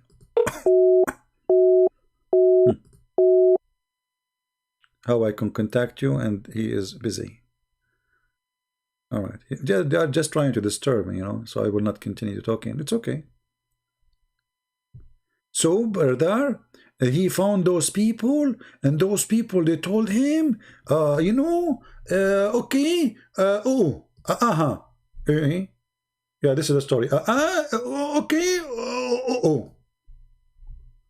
sound like a monkey telling us a story. This is the story? Yes, brother, this is the story.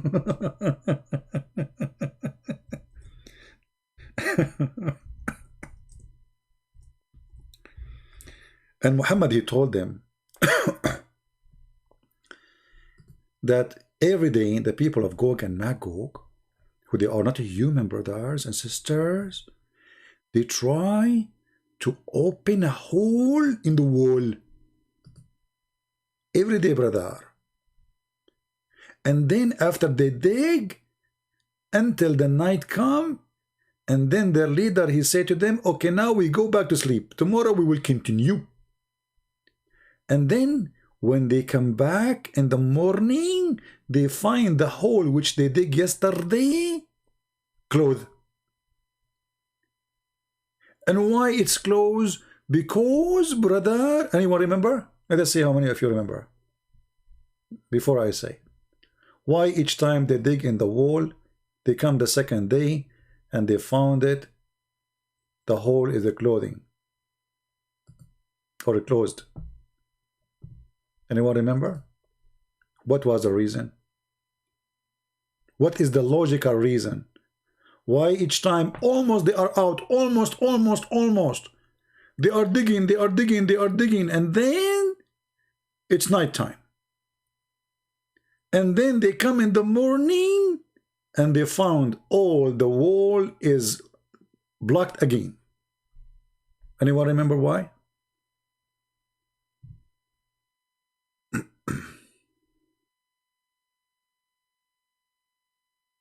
Anyone?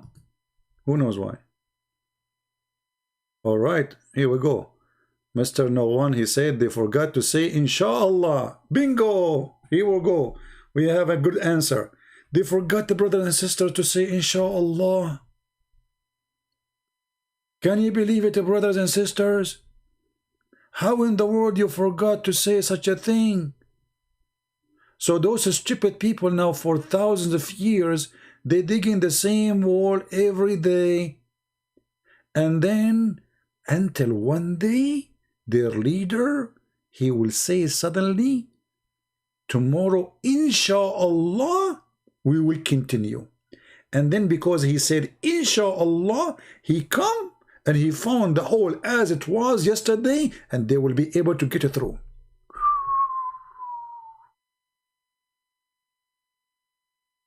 Do you see what Inshallah can do?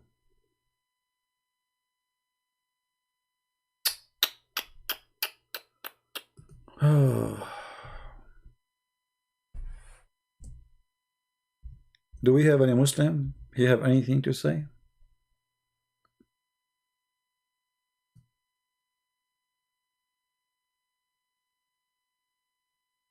Anyone? And you know, once the Prophet, he woke up in Mecca and his head was red. And then he was saying, no God but Allah, no God but Allah, no God but Allah. You know, damn to the West, you know, so the damn to the Arab, damn to the Arab, damn to the Arab. And then he continues saying, because today, a whole opening Gog and Magog. If. Today, that was 1400 years ago, brother. Abdul Muhammad, are you sure, brother? Yes, I'm Prophet. I know what I'm talking about.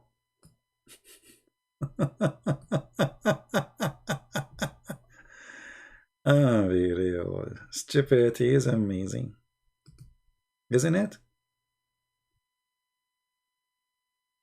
And those people believe in this? Yes, they believe in this. Let me find the reference.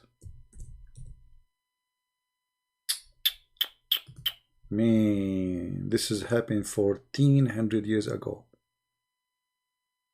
The Prophet got up from his sleep with the flushed red face, like going crazy, you know, and he said, none has the right to be worshipped but Allah. None has the right to be worshipped but Allah. We to the Arab, we to the Arab, from the great evil that is nearly approaching them. Today, this is the today news, like not yesterday, today, a gap has been made in the wall of Gog and Magog, like this. And then he opened his fingers.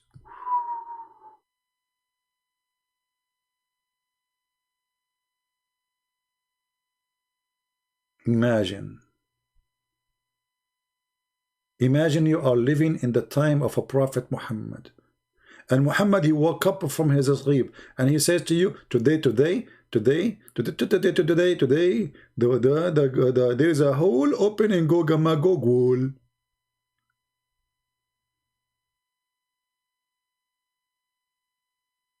It's hard to express how terrifying this news. And this was 1400 years ago. Until now, nothing happened. Nothing happened. No Gog and Magog came. But we have to be honest, the story is interesting. I mean, you get excited when you see it. You know, you cannot deny this. I mean, it doesn't matter how much you like, all of you like fiction movies. Don't be a hypocrite. I mean, come on. You know?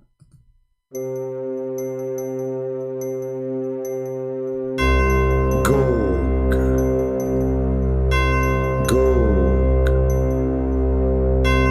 Magog,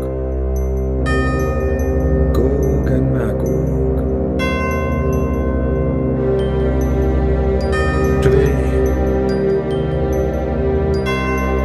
just now, they open a hole in the wall. A hole in the wall. Commercial break. If you have a hole in your wall, please go to Home Depot and you will find a filler. It's the best filler in the market. It's called Gog and Magog filler. Trust it. One time you use it, you never use it again. Back to the topic.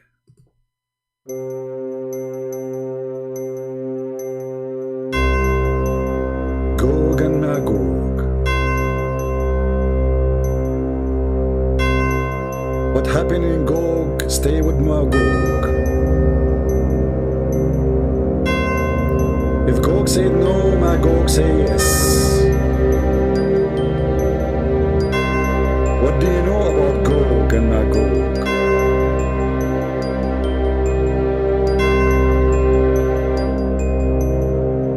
Mysterious Gog and Magog. We cannot find them. We cannot find them. If you have a problem to find a rat or a cat in your house, we can give you the best solution. We can give you a chip or something you can hang it in their neck and they can be traced by the GPS. Like Gog and Magog. Hey Muslims, where we can find Gog and Magog? Where are they, those who they are behind the dam? I mean, they are a huge 1,000 to 1. Their population is 1,000 to 1 human. So if we are 7 or 8 billions, they are 8 trillions. Where we can find them?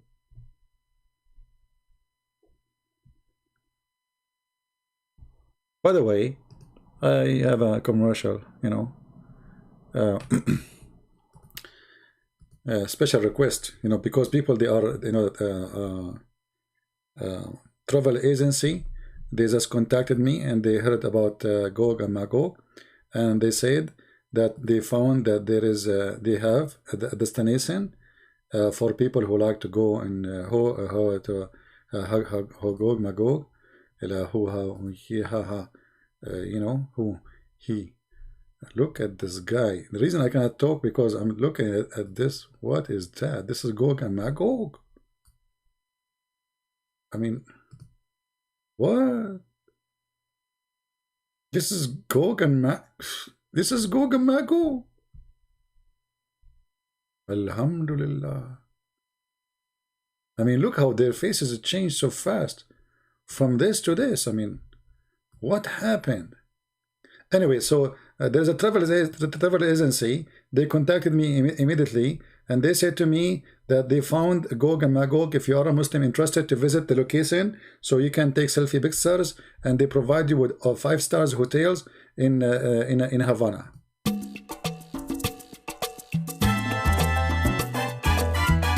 Find Gog and Magog. You can dance with them. Exactly. You can do samba as much as you wish. Yeah, you can take tequila with them. Yeah, take a beer. Take a beer as much as you want. Alhamdulillah.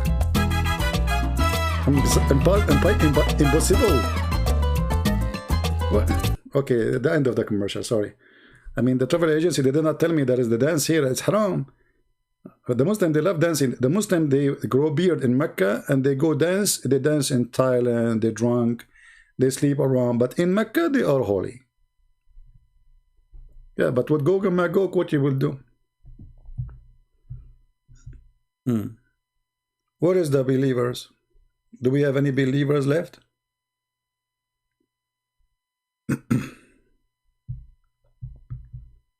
Any believer? This is a religion and this is a book of God. I mean, if this is a book of God, so what is a book of stupidity? Any Mickey Mouse story is better than this.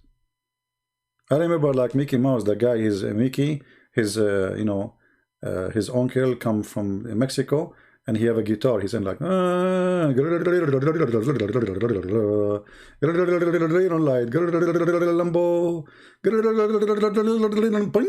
and then the mustache of the guitar line of Mickey broke from his guitar, so he take it from the cat. Okay,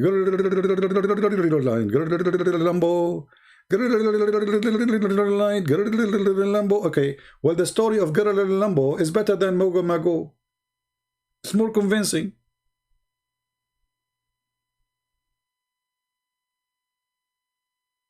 This is book of God. I'm truly convinced. I mean, that's it. I mean, who can deny this? And what I like about the Muslims, when they make the graphic, they put for you an arrow, like, okay, this is Gog. So this is Gog. Okay? Maybe you did not notice. They are making you see that this is Gog, and the other one is Magog.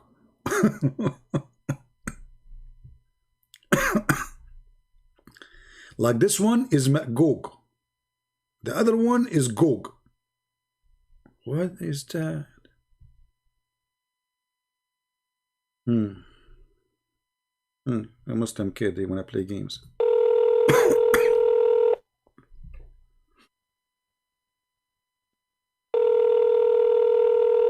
Let us see.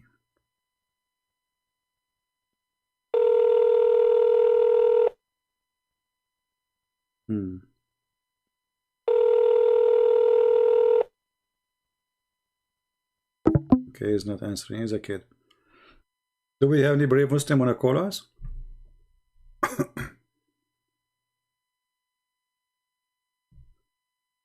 Gog and Magog. La la la la la.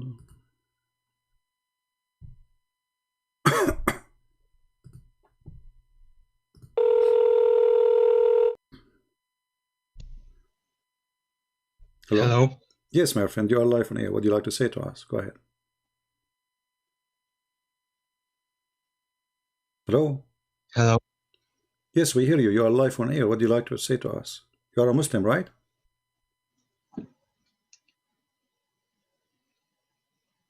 Are you a Muslim?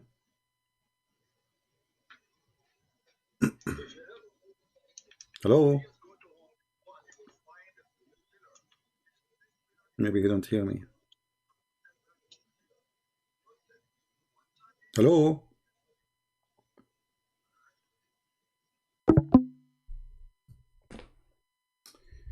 You need to fix his mic, maybe. I mean his speakers.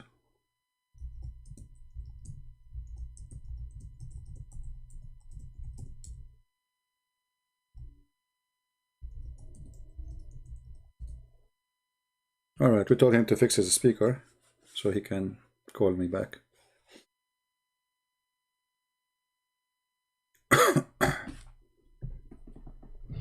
And supposedly I will not stay long. You believe it? Did I say to you guys before I go live, I will not stay long? Yeah. Did I say my throat is hurting me? Okay.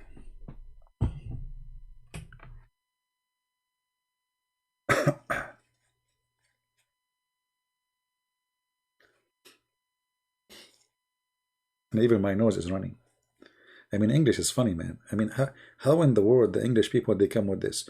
His nose is running. I mean, Gog and Magog's story is more acceptable from a running nose. How your nose can run? And you say Muhammad only have stupid stories. Here we go. This English. His nose is running. First time I heard it, like, his nose is running. But his nose is there. No, like I was speaking on the phone, he said to me, but my nose is running. I said, who? My nose is running. So when I saw him, like, because we are going to meet, and look at his nose is running. I said to him, what you said to me in the phone? He said to me, what I said to you? I said, what? You said something about running. What's you running? He said, my nose. What? What's wrong with this guy? His nose is running. What?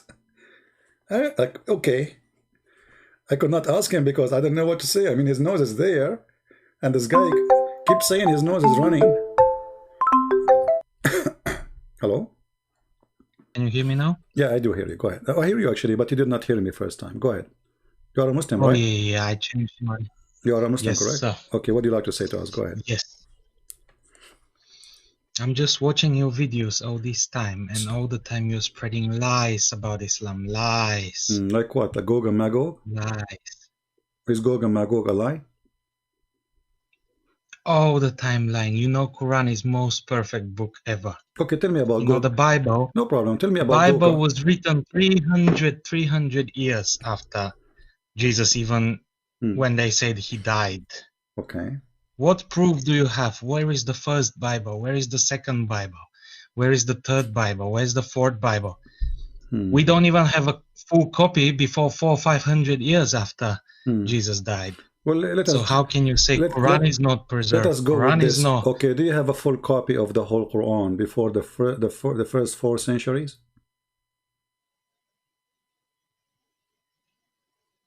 Do you have a full copy? But we're not. Do you have a full copy? You see, I'm going with you now. Do you have a full copy dated to before the 4th century? It doesn't matter if we have full but you just copy. Said to we me, never needed to preserve it. But no, you just say it. But you just say hold it. on, But you just said, hold on. You just said, look how hypocrite you are. Look how hypocrite you are. You just said to me, we don't have a full copy of the whole Bible before the 4th century. You said that. But you are the one who believe that you have the same issue. If this is an issue for you, that's when you should not believe in Islam. Secondly, Muhammad, he came 600 years after Jesus, after the Bible is written. What is the proof of Muhammad that he knew what is in the Bible? If all the Bible is corrupt, the mic is yours. But we never say the Bible is corrupt. We say you don't have the real Bible. So the Bible could be somewhere. The Bible could be somewhere in the Middle East. You just haven't found it yet. So it's not corrupt. So you made you made up a different copy. All right, hold on. You made up a different copy and then spread it all around the world to give to the Christian people. All right. The original copy could be there. Original copy could be even at the time of Muhammad, but you hid it from everyone. You rewrote it. Okay, so but you don't have the copy. But nobody. Tell me one thing. How many Christians have read Bible that comes in Greek or Aramaic? Let us talk. How many Muslims they speak Arabic? 15%. 15%. That means there is what? 85% of Muslims are not Muslims no more? Doesn't matter because But we listen to people who a speak second the ago, language. but a second ago you said, if we don't speak Aramaic, you said how many people speak Aramaic, how many people speak Greek, how many speak Hebrew, and now you are saying doesn't matter. You see, I don't know. Are you mature adult or you are a kid? Okay. How many? Let us be 1.6 billion let people. us be logical. 15% is a lot. 15% is how many million? Okay, let us be. How many hundred million? Doesn't matter. And we have millions of people who speak Greek. We have millions of people who speak Aramaic. We have millions of people who speak Hebrew. Same. We have. Yeah, you go few million, maybe 5 million, 10 million. As long people they speak. Now the question is, do you understand the Quran, which is written in Arabic? Do you understand it yourself? I don't understand it myself, but I look at translations. So you are proud about what? You are proud to be a Muslim about religion, and you said to me the Quran is perfect, but you cannot understand the Quran. How the Quran is perfect, yet you cannot understand it? Because we can trust our scholars. You cannot trust your scholars. Okay, as long you trust your scholar. Look at what they are doing. Look at what they are doing. The church is doing in every country. As long you trust, as long you trust your scholars, is the anti-Muslim? Of course, look, even the Quran tells you that only Allah can understand the true meaning of the Quran, but the very well-versed people, the knowledgeable people, they will understand as well parts of it. That's a false interpretation. So that's how the Quran works. My friend, you are ignorant, and the verse doesn't say that. Why you are lying? The verse says, only Allah knows what the Quran means, and the one who have knowledge, they say we believe. They don't understand. The one who have knowledge is the one who say. Because we believe. Okay, he shows us the. But you just said. But you just lied, and you say that the scholars they knew when the Quran says only Allah knows, and those who have knowledge they say we believe. So in order to have a knowledge in Islam, it's just you have to believe. What kind of religion this religion is? How you can be a scholar if just by saying I believe? How that make you a scholar? And what kind of book? Only Allah knows what it's mean. Don't you think this is stupid? Okay. Let's say Bible. Obviously, Bible is more clearly written because it's a newer creation. It's created for the masses. It's created to lie to the masses. But obviously, you're gonna put lots of graphs in it. But isn't it the Quran? Lots of nice things in it. Nice story. Make it for the movies. Hold on. Yeah. You Muslim, you say, and even Yasser Qadi, he said that the earliest Bible goes back to the 60 years after Christ. The earliest Quran you Muslims have goes back to 400 years after Muhammad. The earliest recitation you have is coming from Hafs, and Hafs according to Muslims is a fraud. So where is your Quran? The Quran says, Inna alayna jam'uhu wa Qur'anuhu. Allah, he says, I am going to collect the Quran and I will recite the Quran. Did Allah collect the Quran? Yes. Where? Isn't it Uthman? He collected the Quran and he burned the other Quran? So it doesn't matter what man does to the Quran because Allah it doesn't matter. It doesn't matter. Isn't it the Quran? It doesn't matter whether they burn it, whether they sink it in the Nile. It doesn't matter. It doesn't matter what the Egyptian government does, what the Saudi government does, because I thought you at the end we will be left with the original Quran. Listen, you don't have original Quran. You just say it doesn't matter. They burn it. So where is the original? If there was original, it's burned. And I'm asking you now, why he burn it? Okay. Why he burn it? Okay. Maybe that's Allah's way of. Maybe that's Allah's way of preserving it. I don't know. I don't know how Allah thinks. Why Uthman is a messenger of Allah? Well, he doesn't need to be, but Allah can take control of anyone at any point. His power is endless. But if he wants to use if he wants to use the people to fix the Quran my friend, the Quran says Allah will hold on. Listen. Are you saying to me that Allah is Uthman? Because the Quran says Allah will collect the Quran, not Uthman. Yes, but Allah can take control of any human being at any time. He can do everything with a human being. Yeah, but Allah, he says, I will collect the book, not Uthman. Yeah, but he doesn't say how. He doesn't say how. It's still Allah. Look, so Uthman is Allah. So me now, if I have my own Quran, I am Allah too. It's Allah who made me do it. I mean, this is a joke. Where is Muhammad then? So what Muhammad doing? Where is the book of Muhammad? Look, let me tell you one thing. If Allah decides to preserve the Quran, it doesn't matter how. This could be any method he can use. Even the Egyptian, when the Egyptian government was fixing the Quran, how do you know that's the Egyptian government? That's probably Allah using the people to pick the right recitation. So how much? 95% of the world use Hafs? Okay, let me yes. ask. So that means almost everyone, apart from few regions, use Hafs. So that means Allah has managed to preserve the copy he wanted to preserve. How he preserved? No, Hafs is not really the copy he preserved. This is the copy printed by the oil of Saudi Arabia. Before that, nobody used Hafs recitation. Yes, but how do you know? How do you know that's not Allah's way of preserving? Because before it was most popular, like Warish, other reading of the Quran. It's not Hafs. But because this is what was more popular in Saudi Arabia, and the government of Saudi Arabia is the one who published this, it is published. Same time, let me ask you, do Allah allow people to write the books by their hands? He can do everything he wants to. No. I'm asking you. Don't tell me. Stop saying to me he can do everything. And this is not a question. Do Allah allow you? It is the question. It is the question, because you're saying there is something he cannot do, or he cannot allow. This is not the question. I'm asking you. Are you allowed as a Muslim to write the book by your hand? The book of Allah. Look, if I grab an empty Musaf and I start writing, Allah will correct my hand. So I cannot make mistakes. Really? Are you yes. sure? Are you sure? Yes. Are you sure? Yes.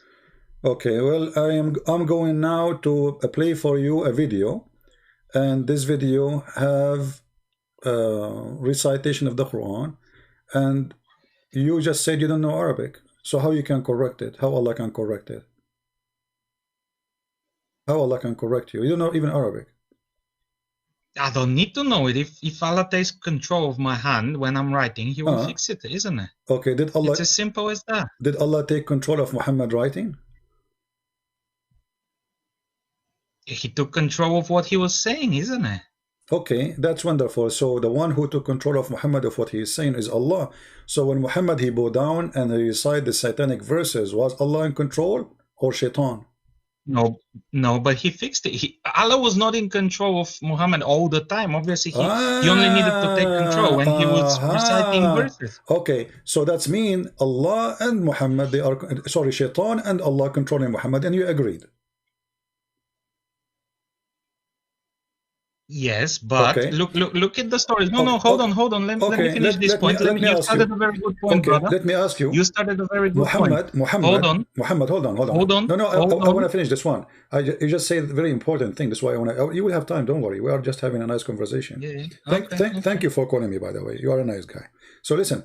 So as long as you agree that Muhammad is controlled by Allah and Shaitan, but Muhammad received his command from who? From Shaitan or from Allah? Well, look, he received commands from both, but Allah being the more powerful, Allah being more powerful, he fixed the rest, isn't it?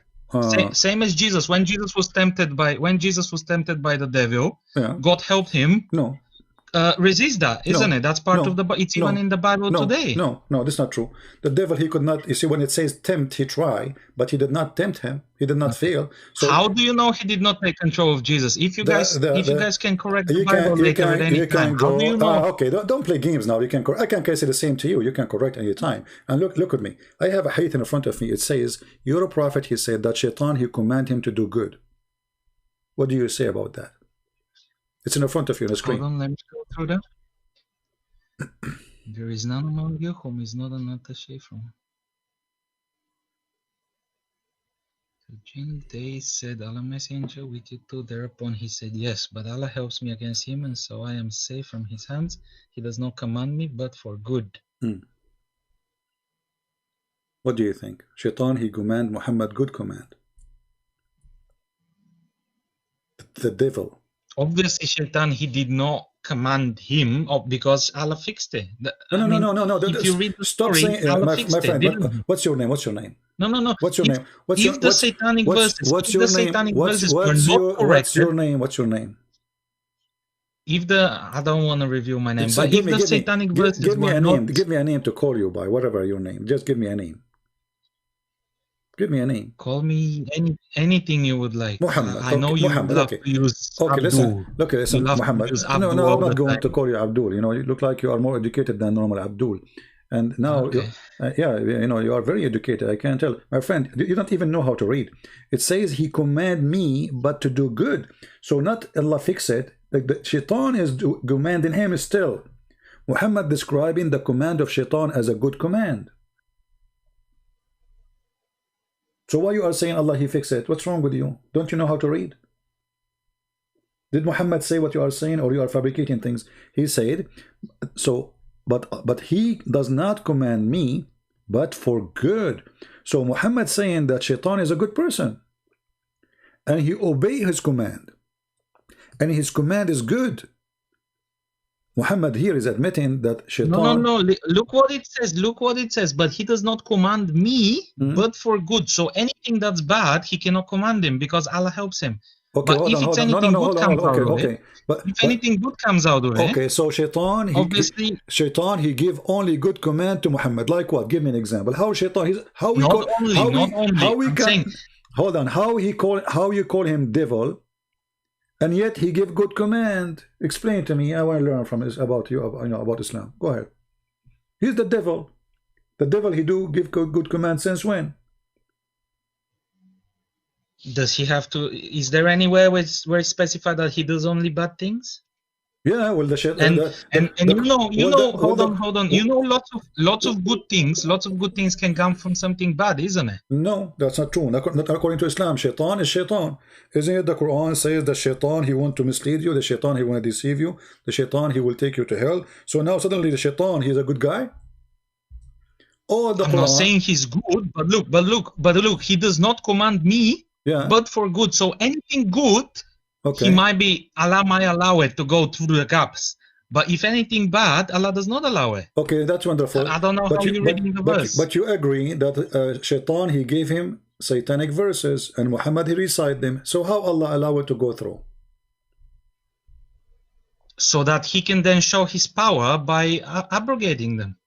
But that's mean. Okay, if guys. Muhammad didn't know, Allah didn't interfere, he would never know he revealed them. But he knew he revealed them, and it got fixed, isn't it? How and that's showing. Can you tell me the story how Allah fixed those verses? What happened? Muhammad don't know. Muhammad recite the verses.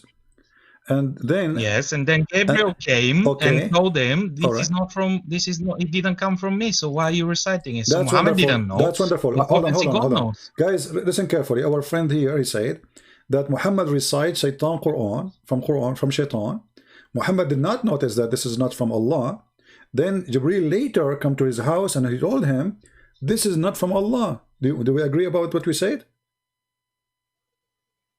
That's what you say. Yes. Okay. This is not from Allah. Yes. But so how the Muslim, they say nobody can make Quran like Allah. Here we go. Muhammad, he received Quran from shaitan, and he himself the prophet. Who can be better examine the Quran more than Muhammad himself? If I recite Quran now and you recite Quran, and then Muhammad in front of us, or we bring a sheikh, which one you choose? Muhammad, right? He's a prophet, correct? Which one will judge which one is Quran? Okay. So Muhammad now here, he failed. He received Quran from the devil, and yet he did not figure out that this is not from Allah. Even the verse is saying, bow down to the daughters of Allah. So how he did not notice? Why, he was drunk? But look, Muhammad was never a perfect person. He was not Jesus. Friend, Jesus was perfect. Not even. Okay, hold on, guys. Did you just say, was a mortal man. Did you just say that Jesus is perfect? Of course, the Quran says he was the most righteous of all of them. Okay, so Muhammad was never the most You're not righteous. You said perfect. Muhammad is not perfect. You said that. Jesus is perfect. Yes, that's correct. Okay, he was a man. If there is any man is perfect?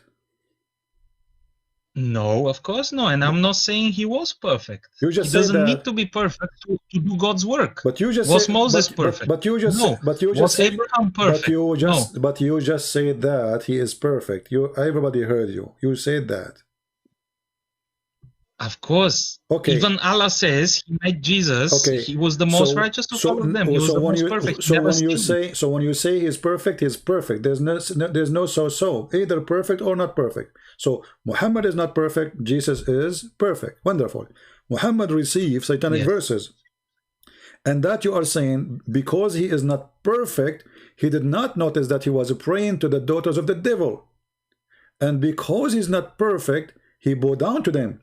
And because he's not perfect, he still went home and did not notice. And because he's not perfect, still he need the angel to come and tell him. And because he's not perfect, Allah after that, he need to fix the Quran. Hold on. If we go now in the Quran to the chapter we are talking about, the chapter of satanic verses, chapter 22, you will see here it says that Allah is going to take off what shaitan he threw. Do you agree with this? Allah will take it off? Okay. How we knew that this verse itself is from Allah, not from shaitan? If shaitan was able to throw Quran already in Muhammad, and Muhammad did not notice. How we knew that this verse itself is not from shaitan saying, don't worry Muhammad, I will give you more. Don't worry about shaitan giving you things. I am Allah, I will take it away. How we knew that this verse is not from shaitan? Because already we agreed that Muhammad received from shaitan. And he don't notice. So shaitan, he can do it again and again and again and again. If he was able to do it once. No, but you're doing mental gymnastics at the moment, because you're saying, oh, how do we know the whole Quran was not the devil's work? Well, it wasn't, because we know this. How? And we know exactly where shaitan involved, because Allah wanted us to know where. What shaitan? What shaitan? Okay, what shaitan he want? Tell me what shaitan he do? What shaitan he do? How he try? He tried to intervene. He managed to get a few words in, and then Gabriel came and fixed it. No. By Allah's will. What was when shaitan intervened with a human being in general? What he tried to do? Like what he do? I mean, what he promised you? How he can tempt you? What he do? Well, he always tries to take them off the righteous path. Okay, was Muhammad a righteous man? He tries to be. Okay, was Muhammad a righteous man when he went to his own son's wife and he flirted with her in her house when she is married? Did he flirt though? Does anyone say he flirted with her, or does it say that she liked him, thus she wanted to marry him? No, it says that he said to her, Subhanallah mu'alliful qulub. Praise be to Allah, the one who flipped my heart for you. And he said that loudly so she can hear it. Is that a good man? He go to the house. All right, show me the hadith. Let's go. Let's show me the hadith. Let's read it carefully. All right, let us see.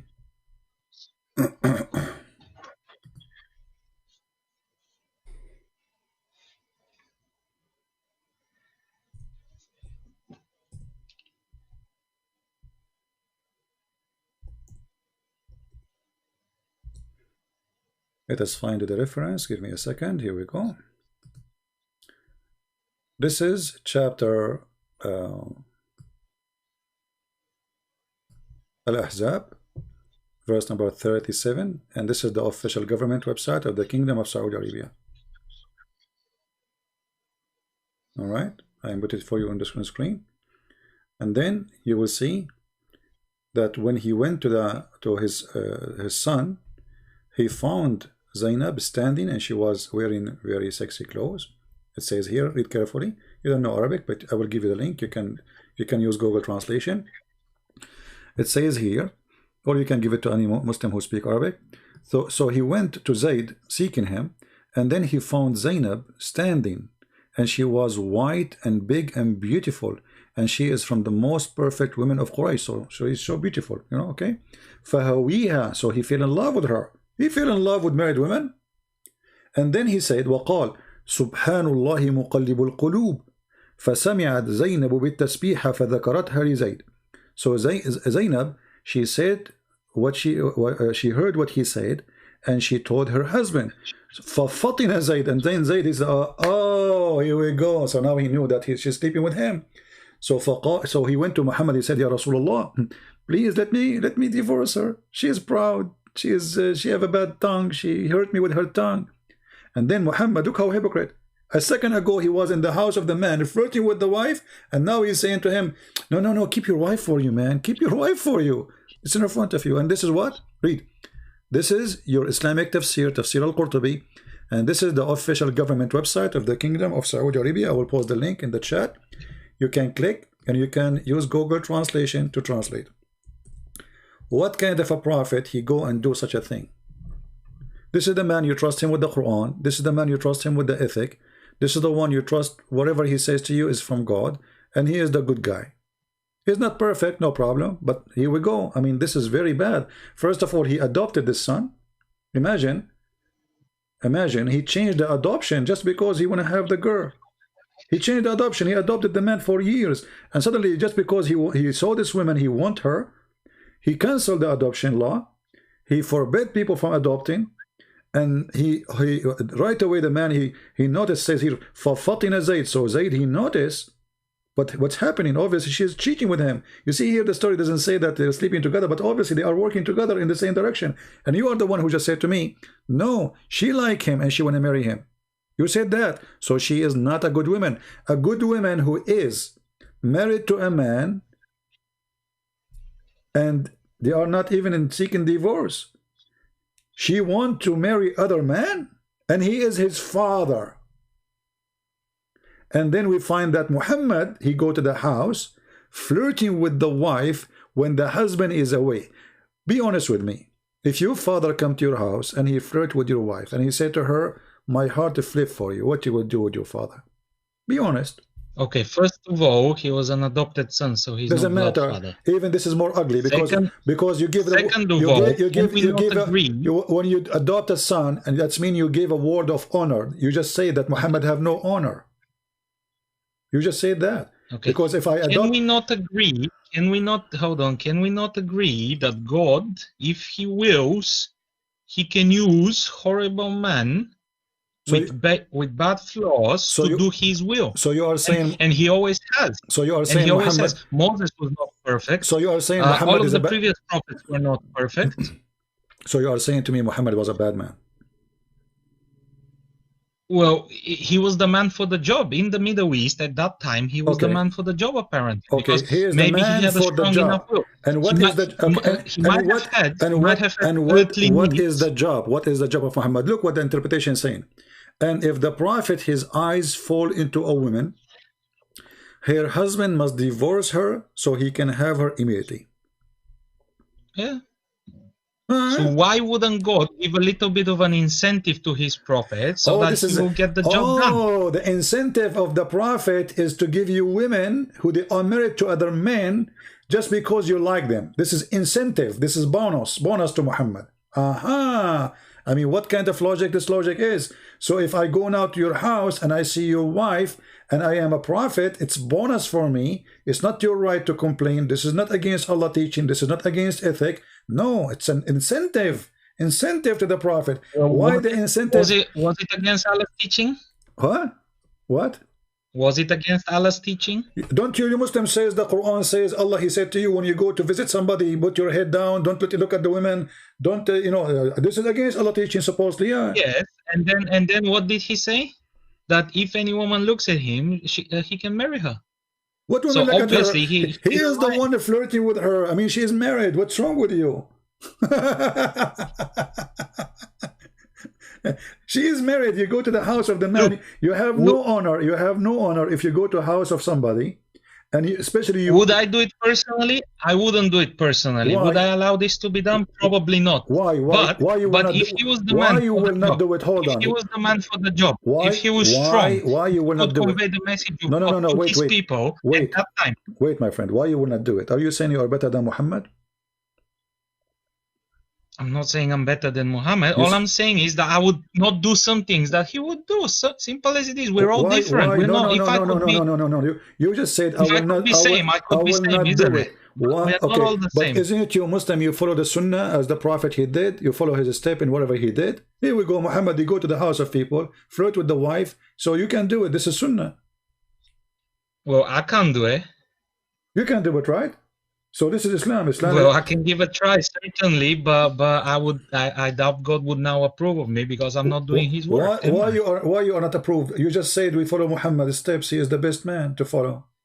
Look, you have to understand that that time in the Middle East was a very violent and hard My time. friend, what does have to do with So the God needed a what very does have to strong do prophet. what does have to do with violent now? The man, he is his son, they are not in war, he go to the house. Because he wasn't. Okay, and what All kind I'm saying is and he what kind wasn't of God perfect and what as a kind man. of what kind of God he Had says? desire. Okay, hold on.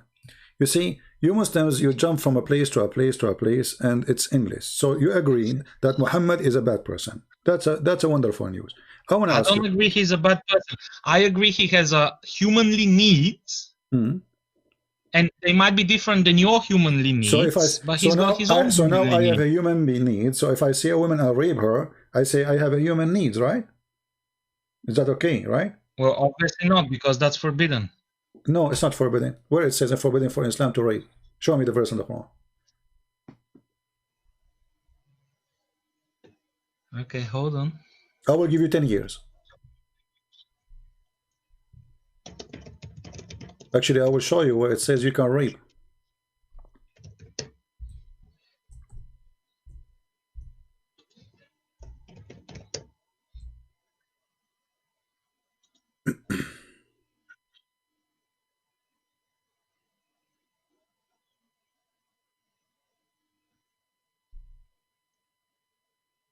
I will give you 20 years, not only. You can search Google from now until the coming century. No, there is a verse. I just forgot which verse it is that shows which women are permitted. No, take your time. Which women are permitted to you. No, I will wait for you. Here we go. Search Google. I will give you 10,000 years. Show me the verse about rape. Go ahead. I want to learn from you. Google is very fast, my friend. Search verse about rape in the Quran.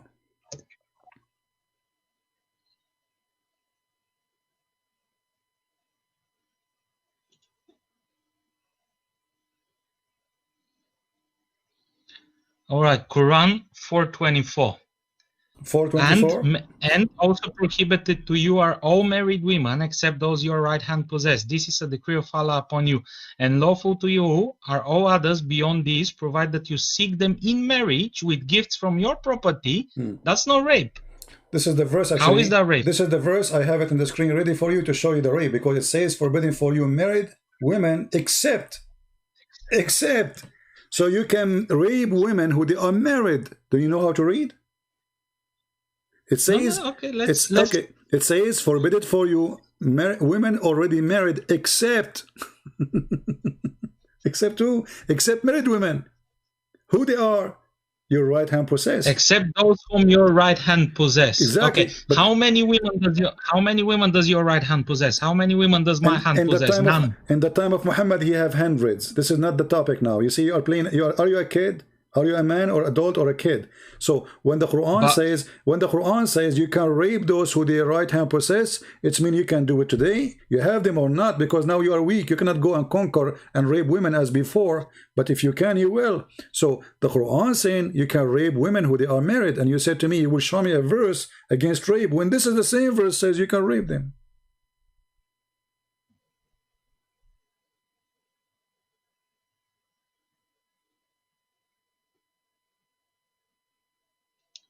Well, look, because the Quran has built a better world, and that's Allah's plan for us. This is better world? We don't no longer possess any women. How this is better world? No, you do. This is an order for you, but now you cannot do it because you are weak. If the Muslims are the most powerful country in the world, you will do it. Not long time ago. If we're all the most powerful, there would be peace all around the world. Exactly. Because we would all follow this. Exactly. Peace. Everybody will be killed. The women, they will be raped like ISIS, right? Peace. By the way, I don't know, you speak about peace, you say if we have a peace. Isn't it the Quran forbid you from having peace? Well, if the whole world is Muslim, obviously we will have peace. So you will keep killing until nobody left not a Muslim, and then you will have peace, correct? Yeah, but why do we need to kill if we can just convince people? We can just convince people that this is the truth. You just said if all the world become Muslim, then we need to not to kill, my friend. And nobody's convinced. People are loving Islam. And let me ask you, we just mentioned a second ago about Muhammad having sex and Muhammad going after women. Is that Muhammad or Allah making Muhammad having sex with women illegal way? Who is the one who made us do adultery? Is it shaitan or Allah? Why would we do adultery? If He didn't sleep with them before he was I'm married asking to you, them. no, hold on. No, he did. He did it with Mary the Copt. He did with Sophia. He did with man. He can count for you endless numbers. Now, I'm asking you. Look, Who is the one? You can find many fake hadiths. No, not fake we hadith. know about the hadiths not that fake Christians hadith, produce and the sleep between... Abdul, listen.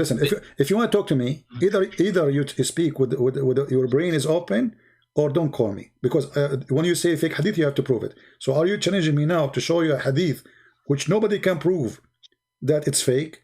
Is that a challenge? You cannot do that. I will show you from al-Bukhari. We show you from Sahih Muslim. So stop playing this game. I'm asking you now a question. When a person do adultery, who is the one who make him do adultery? Allah or shaitan? Shaitan. Thank you very much. Guys, did you hear him? Shaitan.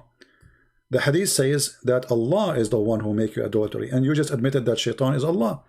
Read for me, and this is a very sahih hadith. It says here, you read it, you know, your English is better than mine. Go ahead. Okay, put it on the screen. It's a little bit off screen, please. It is in the screen.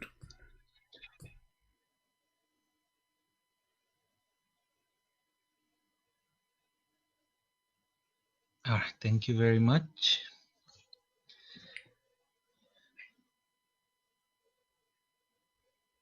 Go read, I want to hear it.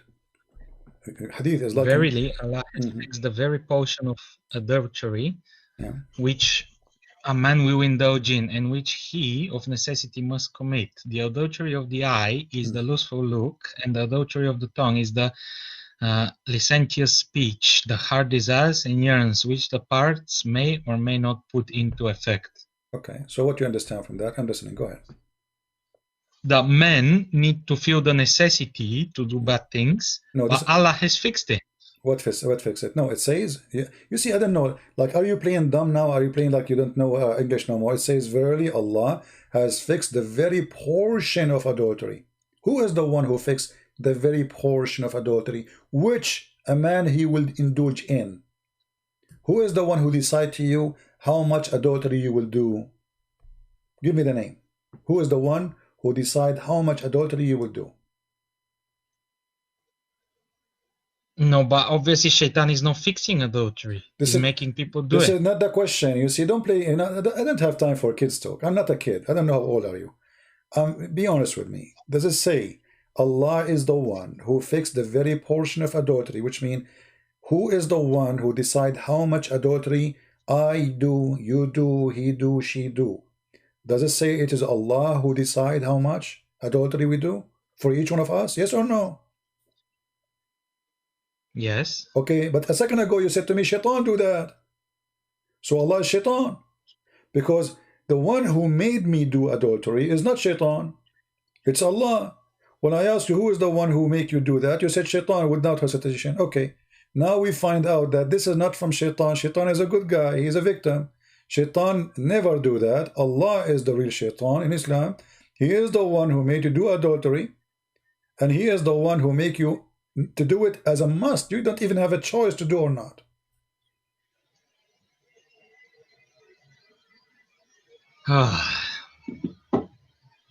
So you admitted that Shaitan is Allah and Allah is Shaitan. Which hadith is that? Can you show me if it's Sahih? Here we go. Sahih Muslim. Sahih Muslim 5657B, and I will post the link for you in the chat, so you can open it from your side and you can check it out. We don't make things up, my friend. Allah is Shaitan. There's no question. He is the one who make you do bad things, and then he blames Shaitan for the bad things you do, which in fact it's Allah. He decide for you to do those things.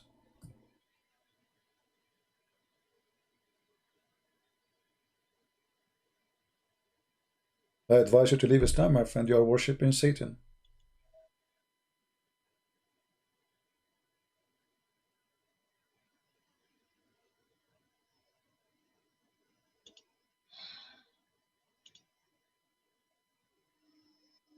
So how do we know?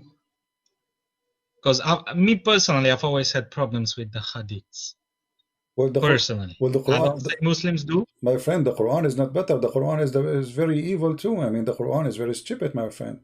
You see, the problem is that Yes, you but the hadiths were written 200-300 years later, so how the can we Quran is even the trust them? same. That's my The personal Quran problem is with the them. same, my friend. The Quran is the same. The Quran is the same. And by the way, we don't even have the books of the Hadith. I mean, Islam is a joke. We don't have the original books of the Quran. We don't have even anything have to do with Uthman. We don't have anything. This is Sahih Muslim. We don't have the book of Sahih Muslim. You believe it? We don't have the book of Sahih Bukhari. I mean, this is a joke. Islam is a joke. You have nothing. You see, when the Christian they say, So which book, which full book of the Bible do you have? we have books where the one is written in leather and the one is written in the Egyptian papers. Those are exist, but they are dissolved by time. But we have a shred of them. So we have thousands and thousands of shred, all of them in total agreement with the Yeah, Bible but today. My friend, listen. There is a reason. Those paper books, even if you don't touch them, if you put them in the drawer, after a long time they will be demolished by themselves.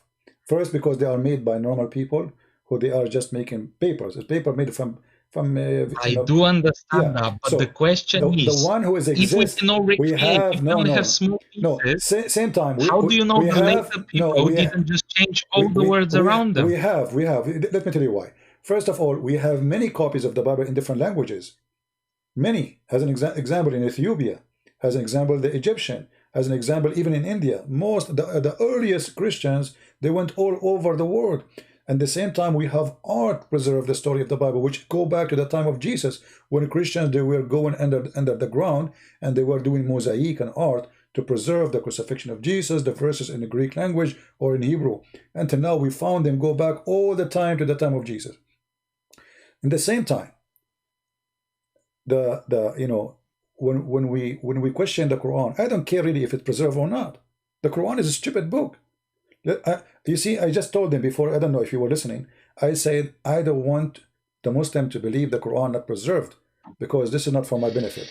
If the Quran is preserved and it's a stupid book, that's for my benefit. That's it. The Quran is preserved, so you have no excuse to say, oh, somebody play with it. So when the Quran said the sun set in murky water, do you have an excuse?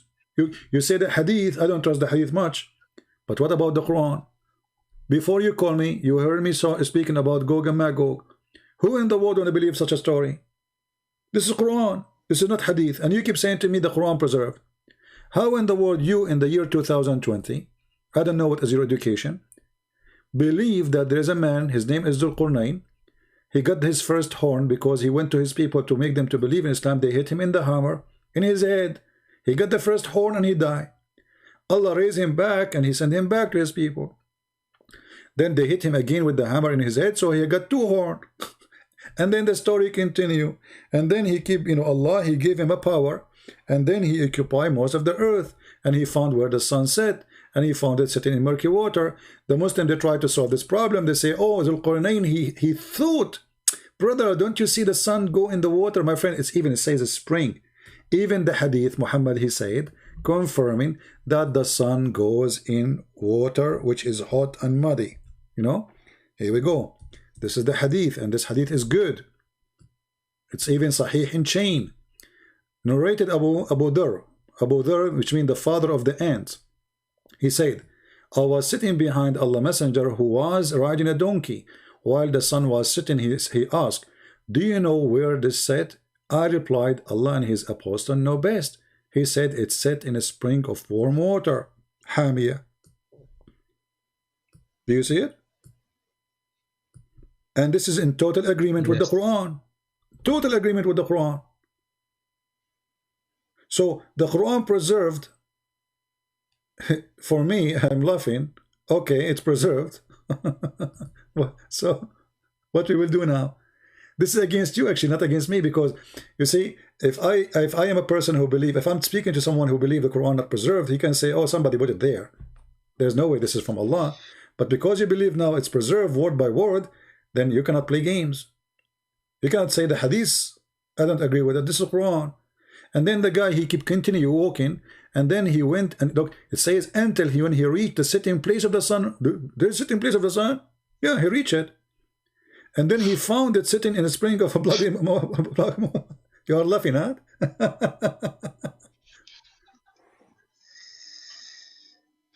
You got me here, to be honest. It's a difficult book to defend. Yeah. But maybe I need more knowledge. My Maybe friend, I'm the knowledge in deficient the front of you, knowledge. I'm helping you. I mean, you see, everything I'm saying to you, it's in the front of you on the screen. This is your Muslim translation. This is your Quran. You are my witness. This is not my website. I have nothing to do with it. How this can be from God? If I am you, I will leave. This is, you know, my friend, you're smarter than this. This is not even good for kids. This is not good for cartoon. And then he go, and then what? You know, he found it in the muddy water, and then he continue, and then he changed his direction, and he followed another way in verse number 89, and then until when he came to the rising place of the sun. What is that? The sun rise everywhere. You don't need to go anywhere. Just stay home. I mean, this is a joke. And then he found it rising on people whom we, Allah, had provided no shelter. This is supposed to in Africa, you know, they have, you know, they are naked. And then, you know, we gave him all the mean to whatever to do. And then he followed another way. And then, brother, he found people, you know, like they are stupid.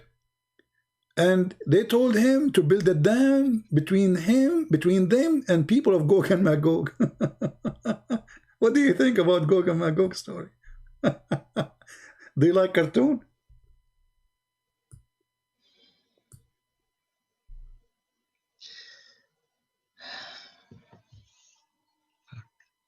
Remember, the Quran is preserved. You are the one who said that to me. This is the preserved story of Allah. Okay, so if it's not preserved, what do we do? What do I do? No, it's not. Because Bible is not preserved either. No, my friend. This is a joke to say that the Christian, they did not preserve the Bible. Why they want to do that? I mean, somebody believe from his heart in God. I will not say the Muslim would do that. I will not say the Hindu would. This is stupid even claim. I mean, a guy is a Hindu. Why you want to change his book? This is stupid. I mean, this is not even. This is the most stupid thing. A person who is a believer, he will not do that. And if a Christian, he agreed to do that. You see, you mentioned to me that the Christian, they have a conference to meet to discuss heretic, right? So here we go. They stand. But even hold on. Even the Jews don't agree with the Christians. Here we go. So what? No. The Jews agreeing. The 12 disciples of Jesus, they were Jews, my friend. They were not Hindus. They were not Arab. They were not the Christians. They were Jews. So you are wrong. So the first one who believed in Jesus was the Jews, no one else. We learn about Jesus from the Jews. Why don't Jews today believe in Jesus? Who said the majority of them already Christians? What is left of the Jews is not even 20 millions. After 2,000 years, there's only 20 millions. What happened? Simply because the majority became Christians. What is left is the minority, not the majority. So no, but they were more. Obviously, Hitler killed a lot of them. Other people killed a lot of them. No, everybody, no problem. I mean, a lot of people died from the Jews, yes. But in the same time, the majority already are Christians. Same time, my friend. It's not logical to say to anyone. It's not logical for me even to say to a Muslim, you are playing with your book. Because if he is a believer, he will not do that. No, nobody will do that. It doesn't matter what religion is. A person who's a Hindu, he have a scriptures, he believe it's holy. Why you want to do that? This is a stupid argument. So don't go there. This is in the front of us. No, but maybe the Roman Empire needed a book. My friend, to stand behind.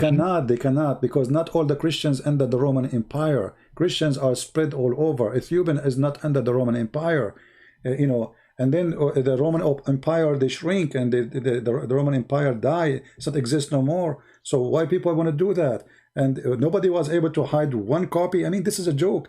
All languages, you know, we believe, even in the books of Tafsir, it says that the disciple of Jesus, when Jesus told them to go and preach and teach, they said to him, well, how we will teach? We don't speak the last languages.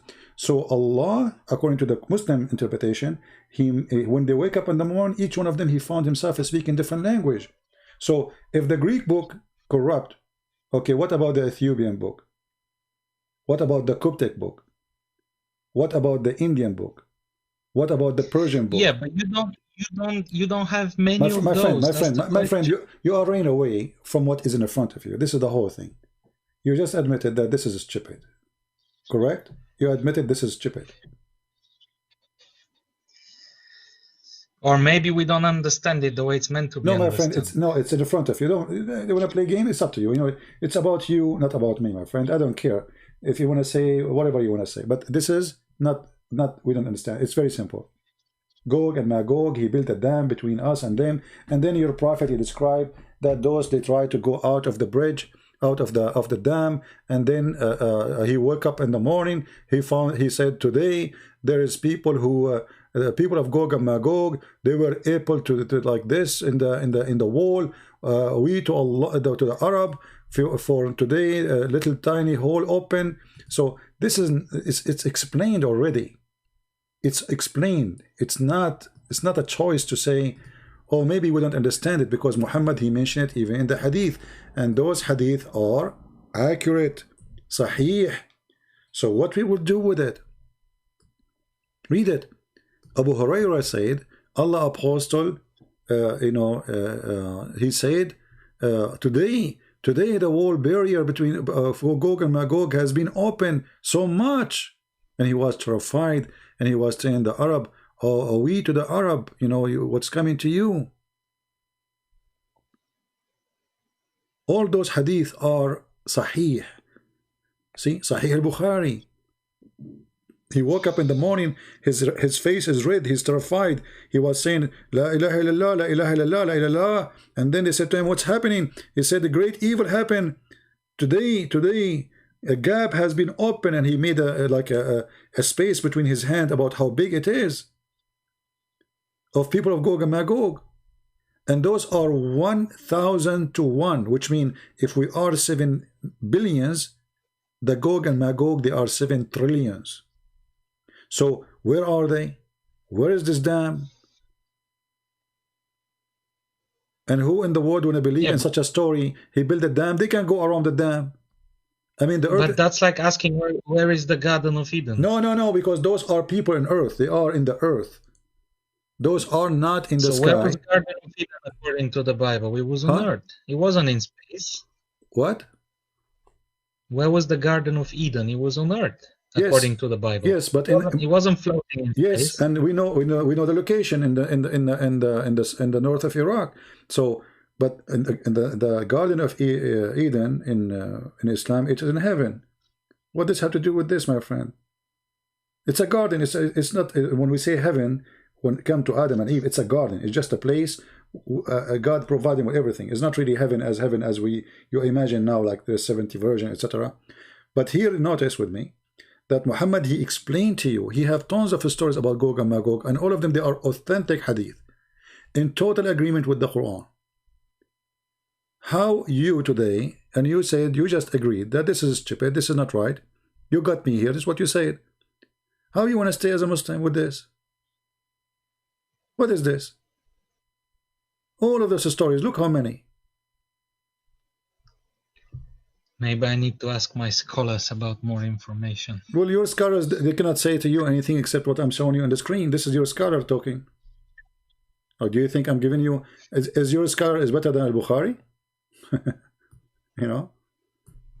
What your scholars? If there is a scholars in Islam, they will be calling me, my friend. They don't dare. Did you ask yourself, what is the scholars? Why they don't call me?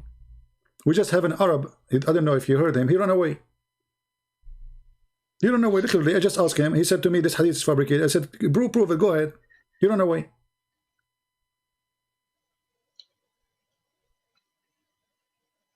So what about the prophecy of Muhammad in the Bible? He's prophesied by Jesus. My friend. I mean, you Muslims are really crazy. A second ago, you are saying to me it's corrupted. The book is corrupted. And now you find him in the Bible. So if the Bible is corrupted, that means the prophecy is corrupted. Secondly, all those you call them prophecy are not true. Actually, the opposite. It says, like, I mean, it is really stupid. Did you even read what the Muslim they say to you? Go and check the verses yourself. Read few verses before, few verses after. You will die laughing.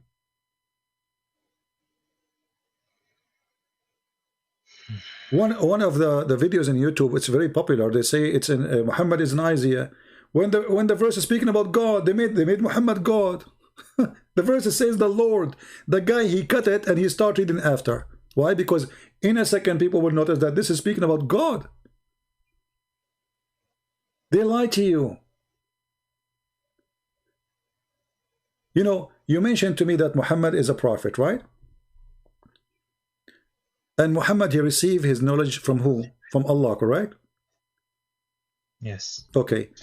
Do you what is your education? Like, did you finish school, university, anything?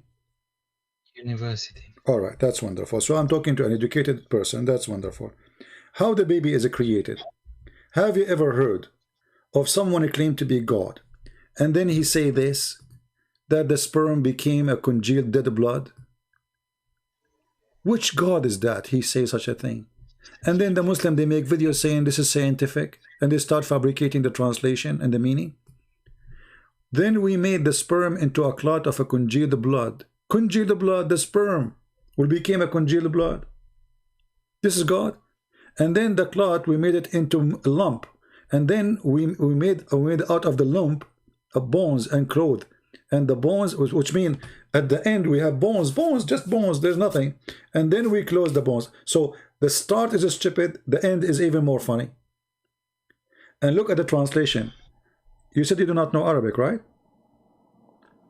Yeah, but that's not meant to be a scientific book. No, it's meant. Just because No. You see, when you speak in such details, that is not metaphorical no more. He's telling you stages by stage by stage. This is not just metaphorical. I can say, I agree.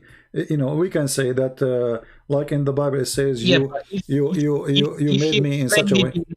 My friend, terms we use today, my friend. No one back then would understand it, isn't it? Yeah, at that time, people they take it because they didn't know what he's talking about. Simply, this is not If he says, "Oh, we're gonna create this embryo and we're gonna make this and this and this," no one's gonna understand. But still, still, he don't have to be stupid, right? I mean, he can say how he created, and then we will be amazed now when we discover it. But he don't be stupid. He don't say we made the sperm into a congealed blood. Or what about chapter 86, where it says that women have a sperm and coming from her ribs, and the man have a sperm is coming from his backbone? I mean, what kind of God he say that? Women don't have a sperm.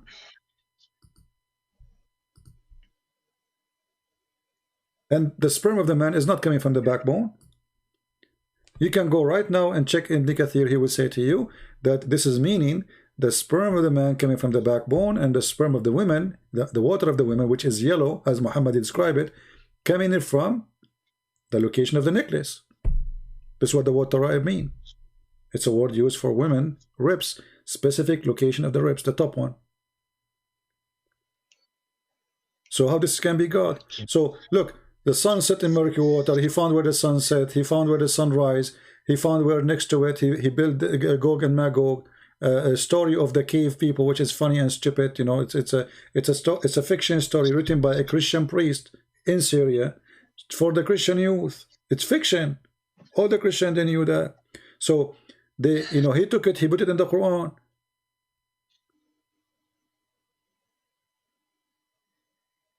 When a Jewish man, he came to Muhammad and he said to him, what is the signs of the hour? Do you know the story? No, not this one. He asked him, he said to him, I want to ask you a question which nobody know the answer for it except a prophet of God. This is the hadith, this is Sahih Bukhari. So nobody can say it's weak. So he said to him, there's certain things, I'm going to ask him about things.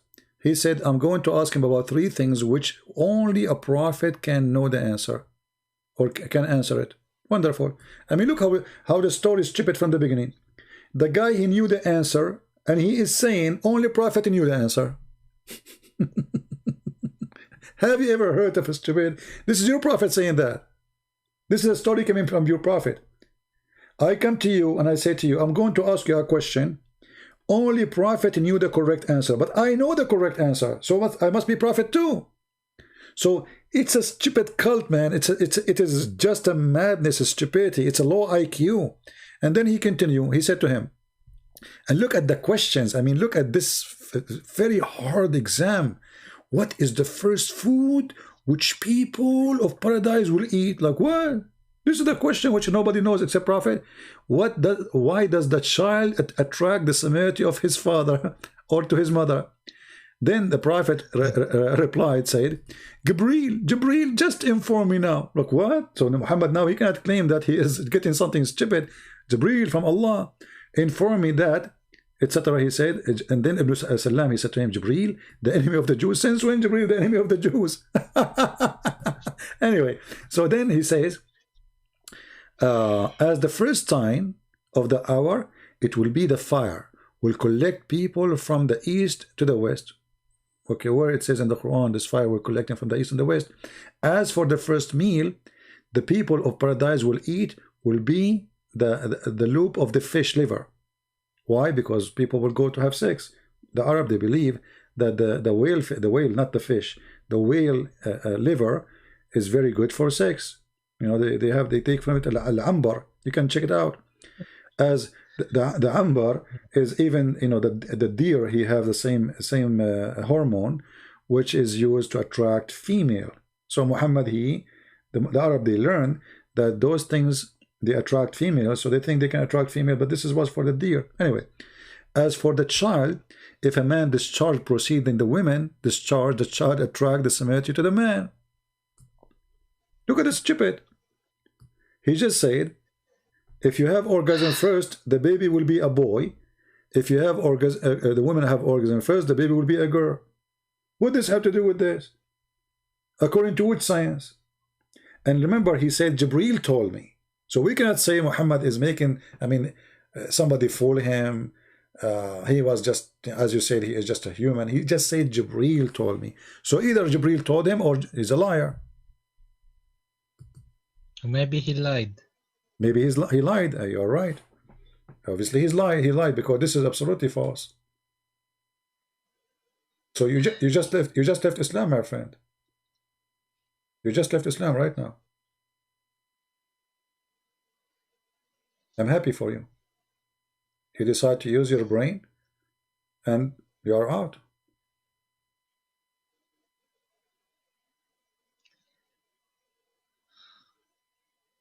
The second you use your brain, you are out of Islam, and now you are out of Islam.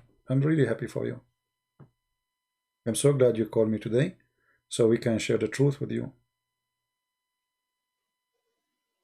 It's obvious this man is making... So what do I do with this? Okay, let's say Islam is false. What do I do with this? Well, you know, now you have to think. I mean, okay, Islam is false. I can invite you to believe in Jesus if you want, but first you have to clear yourself from all the dirt and the garbage of Muhammad, with my respect to you.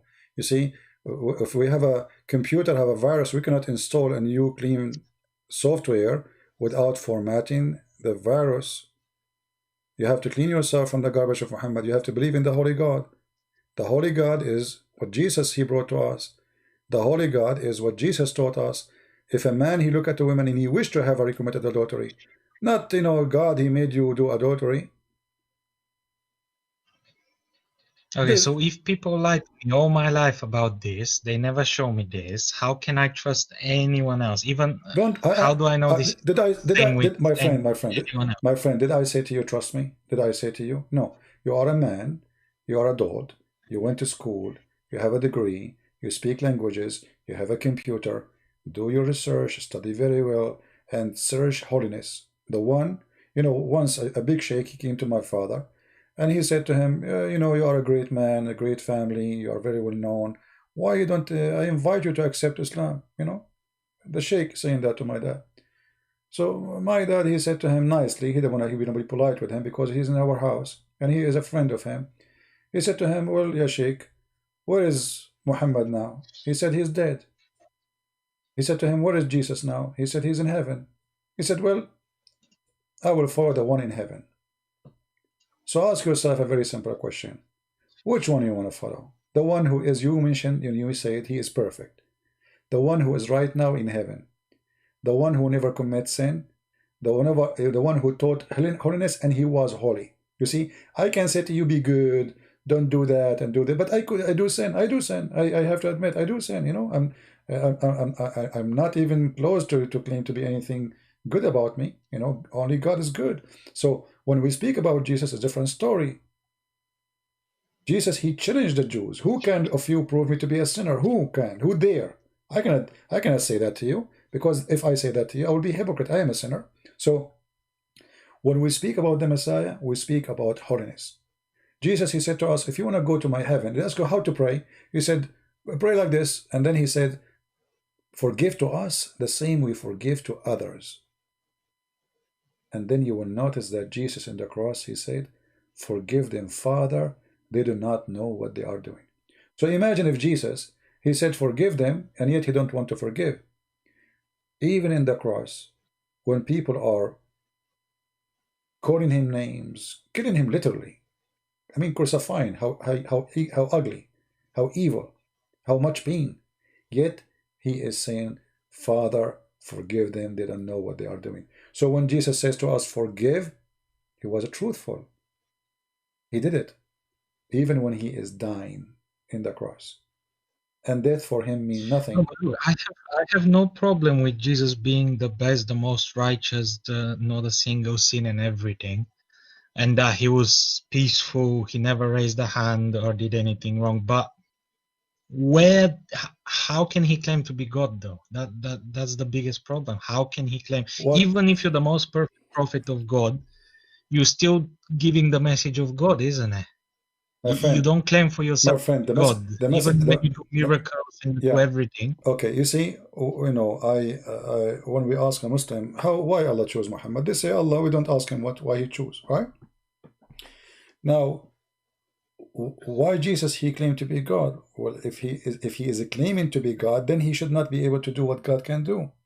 I can claim to be God too. You can claim to be God. Talk is cheap. I can go right down the street and I will say, hey, I'm God. Okay, people, they will ask me, do you know the guy from India? He claimed to be the Messiah, Ahmad Mirza Ghulam,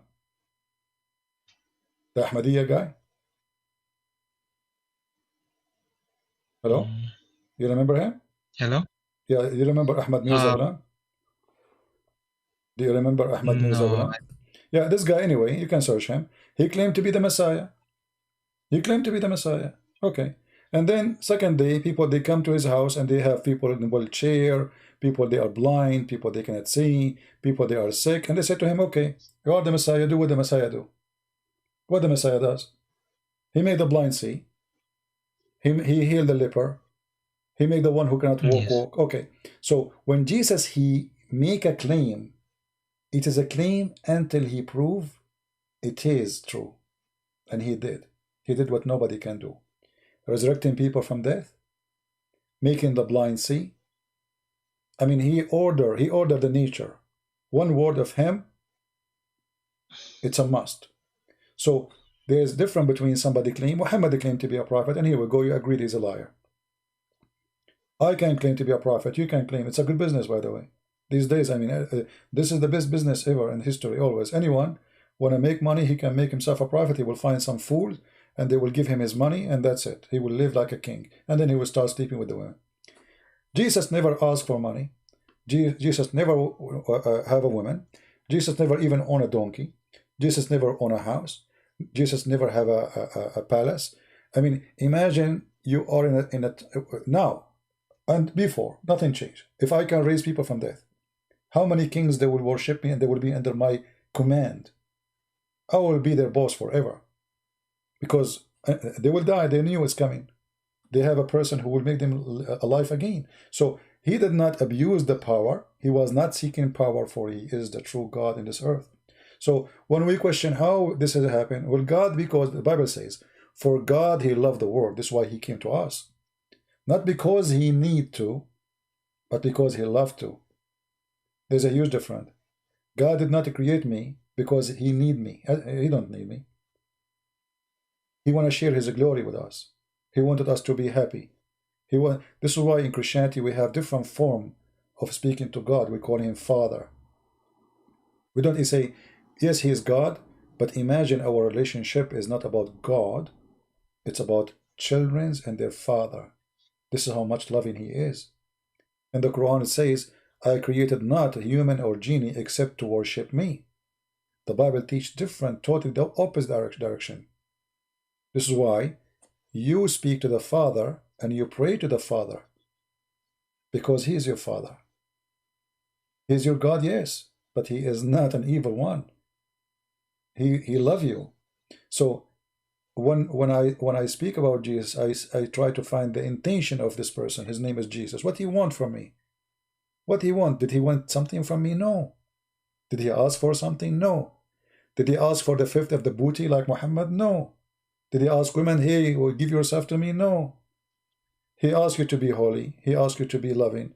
He said, love your enemy. I mean, everything he said is for the benefit of mankind. Nobody can question that. Love your enemy. I mean, imagine, my friend, if all mankind, they practice one sentence of Jesus, which is love your enemy. Guess what? We will have no war. We will have no thieves. We will have no criminals. We will have no death. We will have no people crying because people love each other. Just one sentence of Christ's teaching is the solution for mankind. Not the book. You see, just sentence is better than all the books in the world. All the book of wisdom. So Jesus did not fail. True. Jesus did not fail, my friend. We fail. We fail to love each other. We fail to be good to each other. In the Quran, go attack them, go kill them, go take their money, go etc. And then somebody will say to you, oh, and like in the Old Testament, there's war. We have to understand that those people, they are under attack too. The Jewish, they were trying to survive. But Jesus, he wants us to take us to higher level. Everything was to prepare for the coming of Jesus, to the point where he can say, love your enemy. And still after 2,000 years, people don't want to listen. People full of hate. Christians are not being Christians. Jewish are not being Jewish. Muslims killing each other.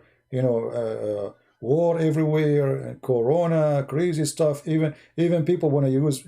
They want to use people just even when they are dying from Corona. People, they want to hack Corona. Want to say it in the market. I mean, even death is a business in the world today. So with the Messiah, we have a new life. And I invite you, my friend. You are a smart person. I invite you to the best I have. His name is the Messiah. I invite you to accept him as your Lord, as your Savior. And it's up to you. I will. You will. Do you accept the Messiah as your Savior? Yes. Amen to that. Hallelujah. A happiness today in the kingdom of God. We have our friends. Did you hear it, people? Praise the Lord. We have a child of God. He came back home. Don't think that Jesus is the winner. You are the winner. Don't think Christian Prince, he won a debate. I did not. You are the winner. I lost from my time, my friend, and you are the winner. I spend my night with you, but you are the winner. It's not me. And it's not the Messiah. It's you. I'm so happy for you. I say, and I pray that the Lord will bless you, bless your family. And if you need me to talk to them, I will be so happy to talk to them, and I will speak to them. I will promise you, I will speak to them very politely. Your parents, anyone you want. I will be happy. You can contact me anytime, and I will be happy to talk to them. And today, you are a new person. Today, you need to forget about all bad things you learned from Muhammad, all bad things you learned from this madness. You are a child of God, my friend. You are a loving person. You are a new person. Do you have a copy of the Do you have a copy of the Bible? Yes. All right. Well, I advise you to start reading from the book of John, and I want you to read. Let me tell you about how I read, and maybe I'm not telling you how to read. By the way, I'm saying to you how, let us take it from a brother of you. How I do things. Let us say. All right. I'm not going to teach you how to read, but when you read the Bible, don't read it as a story. Live the story.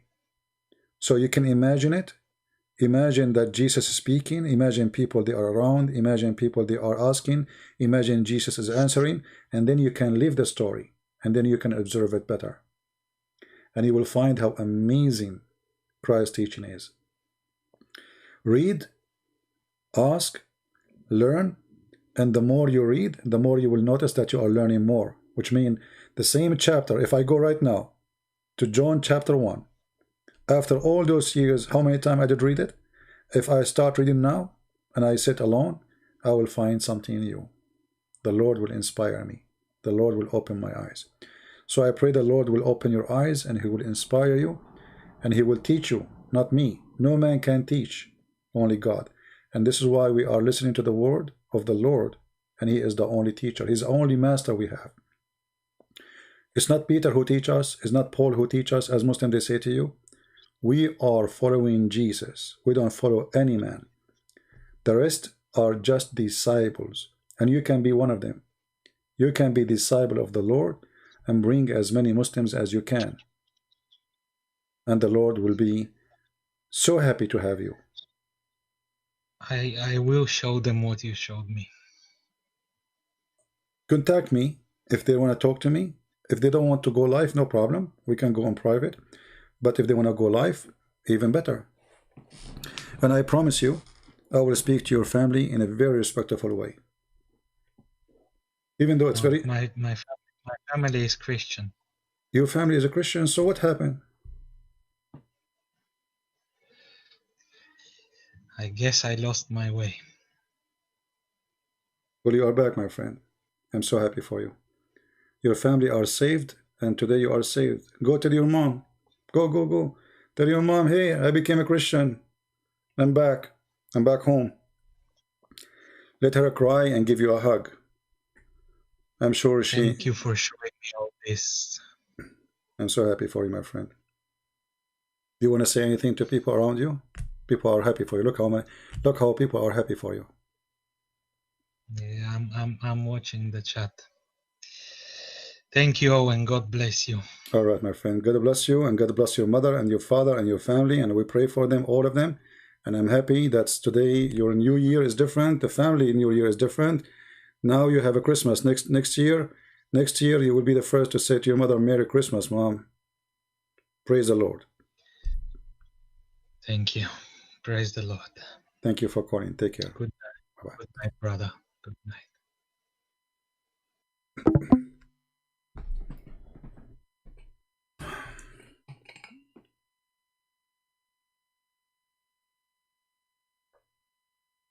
My throat is hurting me. I told you I don't feel good when I go live, but it's worth it.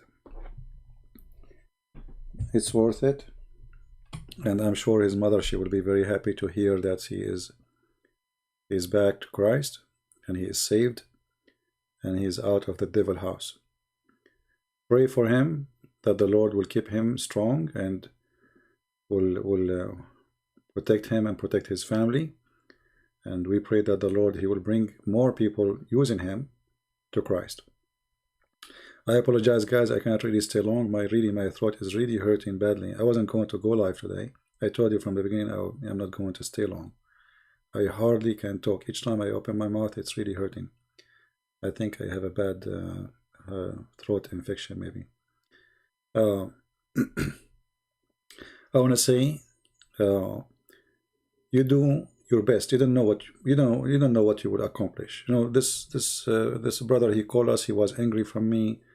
He was upset from me. He was etc. But you never know. You never know. This is why the Lord, he chose fishermen. You know, he told us to be fisher, to go and fish. And our fishing is different. Is to save, not to kill. Is to secure, not to harm. So I'm glad that he called us today, and I pray that every day we will have more Muslims to call. They call us as Muslims, they hang up as Christians. And this is not the first time happened. We have thousands of Muslims who left Islam watching our videos. Some they left on air, sometime in private because they don't want to speak about it. Sometime even I don't know about them, and they say to me in the chat. So we are happy for everybody. And until we see you, if I am okay tomorrow, I will go live. Subscribe, join us. You can follow us in Patreon too, if you care. And until we see you soon again, I say may the Lord bless you, protect you, and keep you safe. And this is your brother Christian Prince. Wish you the best. And don't forget again to pray for our friend. We do not know his name. Pray for him. Who doesn't matter who is he. We pray that he will be a light in his house and for people around. Thank you, and God bless you. Take care.